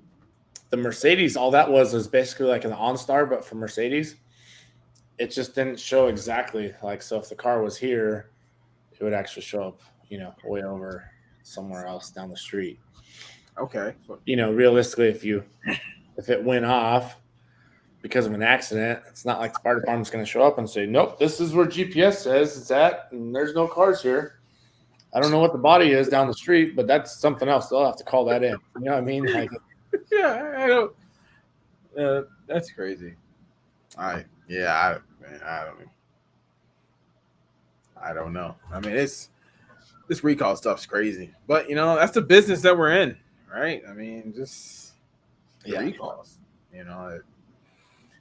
Yeah. So hopefully it helped out a little bit as far as the $8K a month. I know it's there's not a real definitive answer. You can go that midline luxury. That'll get you there a little bit quicker. But just put it this way. I think when we had at 40 cars, we were making almost $30,000 a month. But that was a lot of car notes too. And we had an office and all that, and in payroll. So I definitely think, well, how many cars are you at, Matt? I mean, I got 19, but let's go 19. So 19, that means you'd really be stretching it for another 5 cars, huh? Yeah, I mean, I could do it now. You think you could? Yeah, I think that's probably 25 was about the max I wanted to do anyway. That's what I'm saying. Like, I feel like any given person, you're not going to want to go much more than 20, 25 cars. Yeah. You're a beast, so you're actually able to handle that. Me, I'm nah. Yeah. And at that point, now you definitely don't have any days off. A day off, yeah. Just to train somebody else to handle it, you know what I mean? Yeah. Oh, yeah. You got to take that in consideration too. Yeah. And do you really want to just shut down, 20 cars for essentially a month so that we can get them all off on the same week? Yeah. Yeah. I mean, and then, everything you're saying, it just and trying to go on vacation. I mean, I've had people take over, sometimes it worked out, sometimes it didn't. I mean, it's, when you scale up like that. You don't really get time off. Not really. Not a vacation. Yeah. Not a traditional vacation either way. But. Well, see, and that was the thing. So I had somebody take over just my 7 cars that I had, and I wasn't even. It was only a week, but I was still handling the back end. Like, I was still messaging renters and all that. Oh yeah. All he was doing was taking pictures and all that, and he's like, "Dude, this is ridiculous." Or he's like, "Oh man, this car's filthy." I'm like, "Bro, that's not even bad." Like, yeah, nothing yet. Yeah. So it all kind of depends on how deep you want to get into it. Yeah. I remember when I was in the Philippines and Australia and Japan, I was still doing all the texting stuff, in other countries. So on the plane, on Delta, still doing all the texting stuff. I mean, I was still doing all that stuff. I remember I was unlocking cars, on the plane. Right? I was still doing that, So here, if you're kind of curious, I'm still sticking with that 8,000 a month. I'll go back to last year's earnings, and you can just see that. And that's with the 7 cars, but I was also in growth mode from February on. But you can see even with 7 cars, I was almost there. One or 2 months, but for the most part. Okay. Yeah. Obviously, you can see where I started growing, and then yeah. Which is funny with that fleet of 50 cars. When we did the growth mode, oh my gosh, dude, we were on hyper growth. So it was looking like that, but instead of thousands, you were seeing tens of thousands, and it was just like, holy crap. It was a trip to see. How much was your car loans on that at that point? Like, do you even know? Top of your head? I don't know about just car loans, but we were spending roughly easily 20,000. So some months we were doing really well, some months we were just breaking even, and then when there was recalls, oh god, yeah, then it was rough. Yeah, that many cars. Yeah, you probably got a lot of the same anyway. Oh, hey, cigar. Hey, how's it going? How's it going? Yeah, I know. Shit, still trying to get my Mustang relisted. Good luck, man. Good luck. Yeah, good luck. I've given up on that. I'm selling. I don't know if you just got on. So, yeah, I'm selling my cars. Yeah. Good luck. Trying to get your Mustang. How many cars you got? I'm just curious. That's where I would say definitely diversify, because there's a guy out here that has 5 Rogues, Nissan Rogues. Yeah. I'm just like, man, you have one issue. It wipes out your whole fleet. And then if there's if there's an unknown duration, Model X. Heck yeah. So wait, you have 2 cars, Cigar? Model X and the Mustang? Or you got a couple Mustangs? Yeah. I mean, did you see that guy on Facebook? Someone said they had like 19 Mustangs in Florida or something. I swear I saw that. I don't doubt it. There's so many guys that have so much just, yeah. I'm like, God, man, I can't imagine that, man. 19 and just done. Red everywhere. Yeah, you're done. Oh, you got 2 vehicles. Okay. Nice. Well, I would say if you have Facebook, join my Facebook group. I know I've talked to you before. I remember your name. So, yeah. If you don't have Facebook, then yeah. Then I understand. Heck yeah. Dude, so what time is it at your place? It is 7:14 p.m. here. Oh. Yeah, I know. It's like 10 o'clock.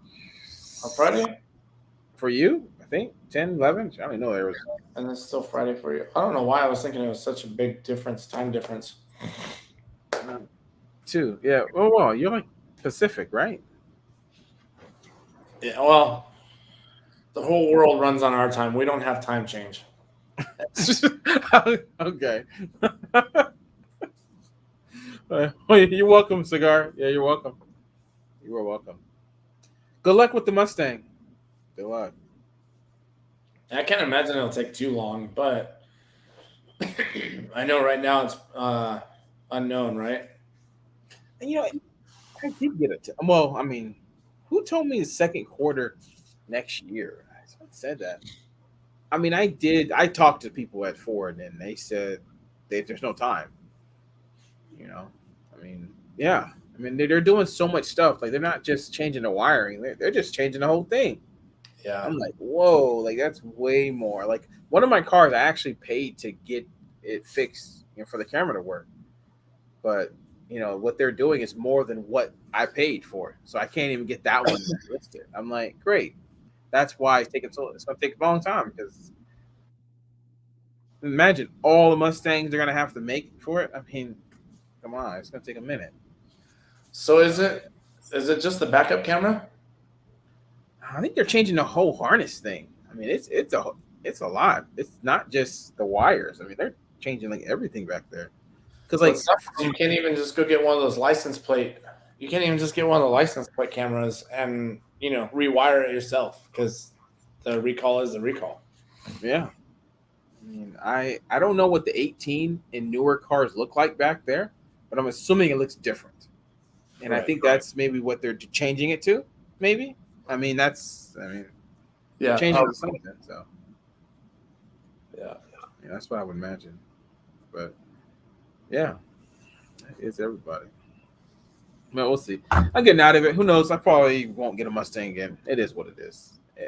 I'm tired of dealing with Mustangs anyway, to be honest. The way people drive them, they don't, the distance of the hood and people damaging them. It just, the convertible getting messed up. I mean, just the damages to it. It's been so irritating.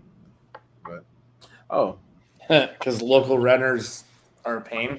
That's what the deal is. What did he say? Why is there always problems with local renters? Didn't recharge the vehicle, late to check out without letting me know, and stop answering messages. Never again. Yeah, it's not every local person, but yeah. I mean, it just the list goes on and on, man. My most local, she was actually super good. She was on time. She actually kept in contact with me, but for the most part, locals aren't wanting to put miles on their cars, or their cars aren't nice enough to make the trip. So at least out here, when somebody wants to go to Vegas or California, they're like, hey, let's go rent a car. Yeah. Put miles on somebody else's stuff. Yeah. What's the farthest you've seen somebody?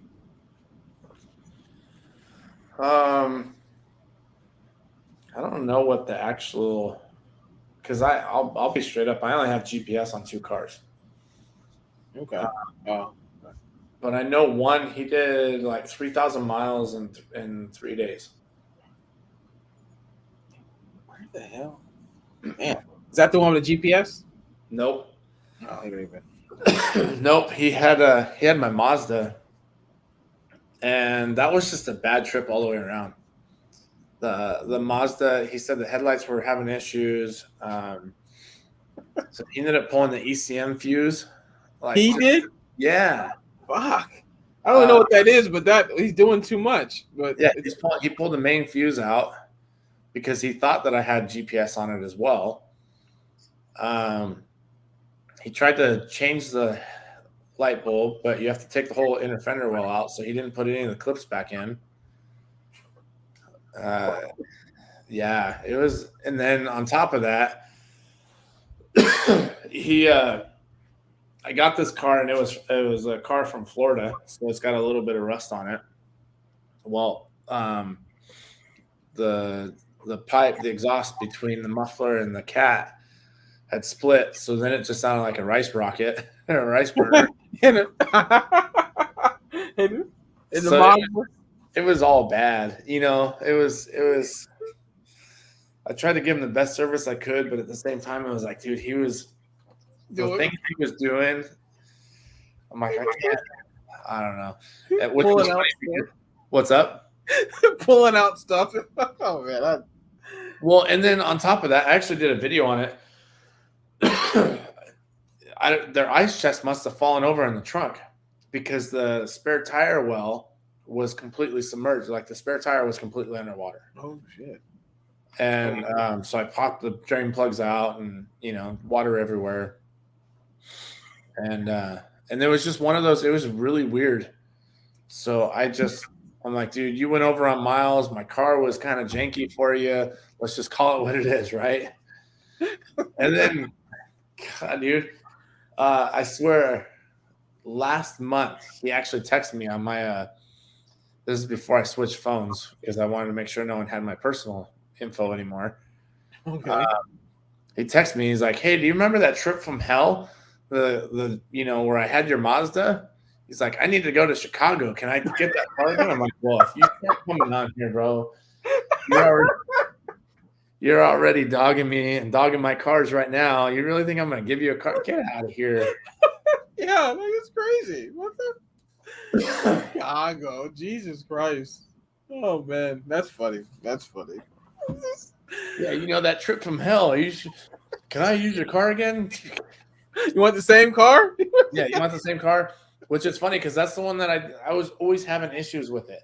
So I was like, screw it. I re-tinted all the windows. I put new headlights on it. Did new inner fender wells. Like, I spent way too much money on this thing, but just the headlights and the tint made it look like a brand new car. Okay. And that was the first trip that I had it. No, the second trip that somebody took in it. That's the one where homie took it up to Vegas saying that he was doing documentary on Turo people, whatever. But he was living in it for like a month. He kept extending it. And then he drops off the car and he leaves like a life jacket, a shoe. Like he just left randomness in there. Stains all on the seat. Left the windows down when he returned it so the smoke would go away, in his mind. I hit him. I hit him with everything. Like I was stacking. I would too. Cleaning on top of smoking on top of. I was hitting him with everything. And then he goes and says, "This car was unsafe and left me stranded in the middle of the desert. Me and my family." Wow. So then Turo was like, "Boom, delisted. Got to get a safety inspection." Oh my god. And the renter requests to get his reimbursed for the whole trip. I'm like, yeah, hold up. Yeah, exactly. So I ended up winning that one, so I wasn't too worried about it, but still, it was just. I know. I think every fleet's got that one car. Yeah. I mean, I have a car I probably should get rid of. Probably should. That's the truth. So they didn't let you know, turning it in late. Is that what you're saying? Checking out without letting me know and stop answering. But we're gonna give this about 10 more minutes, and that's gonna be a wrap. Yeah. It goes 7:30. Well, for me, it's 7 minutes. I gotta get a car at 8:00 at the Ritz Carlton. And then I'll be I gotta move some cars and stuff and do what I do in the evening. Since I'm on a remote now, say what? Sorry, go ahead. What were you saying? Oh, since most of my cars are remote now, I don't really, I don't meet that many people. Plus, the Mustangs are not booked, so I don't have to be there for people that much anymore. So, what's your prime time? What are your busiest hours? Oh man, the evening, and the evening and the morning. In the afternoon, I'm usually free for the most part. Most days. Some days I get bookings in the afternoon and stuff, but yeah. Wednesday's pretty light. Tuesday, Wednesday. Oh, you mean on days? Oh, it doesn't matter. I'm 7 days a week, so for you being a tourist area, you're gonna get stuff regardless. Yeah, I mean it's 7 days a week here. Yeah. I think the weekend might be busier, maybe, but I don't know. I mean, that's debatable. For me, I could almost shut my cars down on Wednesdays. For real? Oh, wow. Yeah, it's because there's usually not much going on Wednesdays. But do you even do the airport stuff? So I don't know. Do you? Me? Yeah. I do. So I charge $120 to go 4 miles. Okay. Yeah. And it's funny. They ask me, they're like, "Why do you charge so much?" It's like, okay, $40 Uber round trip. Oh, okay. That's why right there. Exactly.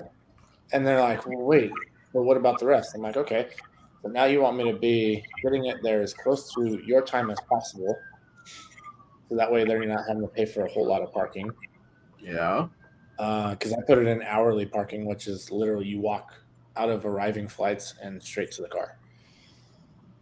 So it's a smaller airport. It works out really nice. Okay. But it's just between that and my time. Yeah. 120 still isn't enough. And Turo takes 10% of that. You only get what? Yeah. 100? So yeah. And what's crazy is I see guys doing it for free, and I'm like, what do you? I don't know. Yeah. In the past, though, listed my cars at a much higher price and just put them at the pickup location at the airport itself. That's work for you? It has, but then I still got to get over there. And yeah, for me personally, I don't want to go to the airport. I want to keep it as hands off as possible. So, because a lot of times they're like, well, I'm not going to pay that much. I'll just take an Uber over there. Cool. By all means. Yeah, you paid $40. It is, regardless, it's $40 on trip. Yeah. Yeah, just remember when you come over here, use Yellow Cab because Ubers are hard to find because they're just not making a whole lot of money out here right now. Okay. So, oh man, yeah, that's. Yeah, are you at the airport very often? Me, no. I'm 9 miles away. I don't need the airport for business. So a lot of people do, but I don't because I'm in Waikiki. It's either Waikiki or airport. Right. People don't usually do both. And I'm right out. I can see Waikiki. You know what I mean? I can scooter there, which I'm going to in the next the next 30 minutes. I'm going to scooter there. Right. I scooter in 5 minutes. So does the airport care if you're operating on there? Yeah, they do. Yeah. I was going to say, so off the record, somebody may or may not from the big airport out here be higher up in management, like a GM, and he has a fleet over at that airport. I'm like, really? For real? Good for you, bro. Well, I mean, if he's higher up there, you're probably not going to be messing around with him. But I don't think he parks them at the airport, but he's getting all that business for sure. Yeah. But our airports don't really mess with us too much. It's funny because they can tell. I'll drop off cars. I'm trying to be all discreet, and I'll see other guys just sitting over there. Seriously? Wow. Do that down the street. Yeah, exactly. Yeah, if you do that at this airport, yeah, someone will come up to you, guaranteed, 100%. Like, yeah, I used to do it in the parking. Now I do it in the parking garage. I just give them the car and then I leave. You know, I used to do it. They used to have used to be a 3 rental car company. And it used to be like outside the airport, so they have like free shuttles for everybody. I used to tell them to get on those shuttles, and I'll meet them at the place. That's what I did. But they moved. They just built this new rental car place at the airport. So now all the rental car companies are at the airport. So that stopped that what I was doing. I'm like, oh, great, you know. And then I used to pay for Ubers for people to go 1 mile. But then it surged like crazy. I pay $20 to go a mile, less than a mile. I'm like, you know what? I ain't doing more. You know, like guys just getting. I'm not. It's just no. I'm good. I will just meet in the garage. So whatever. That was one thing I noticed real quick. Get people to everybody else to pay your stuff. Yeah. Yeah. It's just my airport's $120 now, but I had it lower before. But like I said, I don't need the airport, so it's just extra for me. That's my thing. If I don't have to go to the airport, I'd rather not. Yeah, it's within like I think it's a 2 mile round trip. I can get fuel, car wash, body shop, mechanic, all right there. Yeah. So, if the car's not bad, then I'll do a waterless, wash. If it's bad, then I'll run it through the quick wash for like $7, and it's got free vacuums. Okay. We don't have that quick wash here, but at least not in town. Yeah. I try to save as much as possible, so exactly. I use the free, basically free stuff. Yeah, this is what I use. I got my go bag. I got like 2. I got my Target bag and I got like a Walmart bag, and I just have all my stuff in there, and that's me on my scooter. that's pretty much me. So we actually had my buddy doing his scooter. He did it from LAX to the public transportation, so the rail cars. It was how far is that? I don't. It was 7 miles? Okay. I've done it farther than that, but yeah. And then we had a truck with a 4-car hauler, and that's when we would go swap out cars in LAX. Oh, okay. Oh, that's smart. Yeah, But getting a truck and trailer down there with cars was that was interesting. Yeah, I wonder what kind of well, that would take some time. I've never done that before, but definitely would save time. Yep, all the experience, man. Everything, trying something new all the time. Yeah. You know how it is, just trying to make it work. That is truth. We're trying to make it work for 5 years. Yep. But it's about that time. It's Yep. 7:30. Sure. So, but yeah, man. Thanks for coming on, man. Shit, man. Thanks for trying letting me. We'll have to we'll talk later offline too. Yeah, try and come on earlier, when we got like 20 people on, man. When there's a lot more people and stuff. Yeah, for sure. We'll go keep grinding, keep hustling, get those cars knocked out, man. Yeah, same, man. Yeah, same to you. I appreciate you, homie. Yeah, take it easy, man. Later, guys. Okay, later. Okay, guys.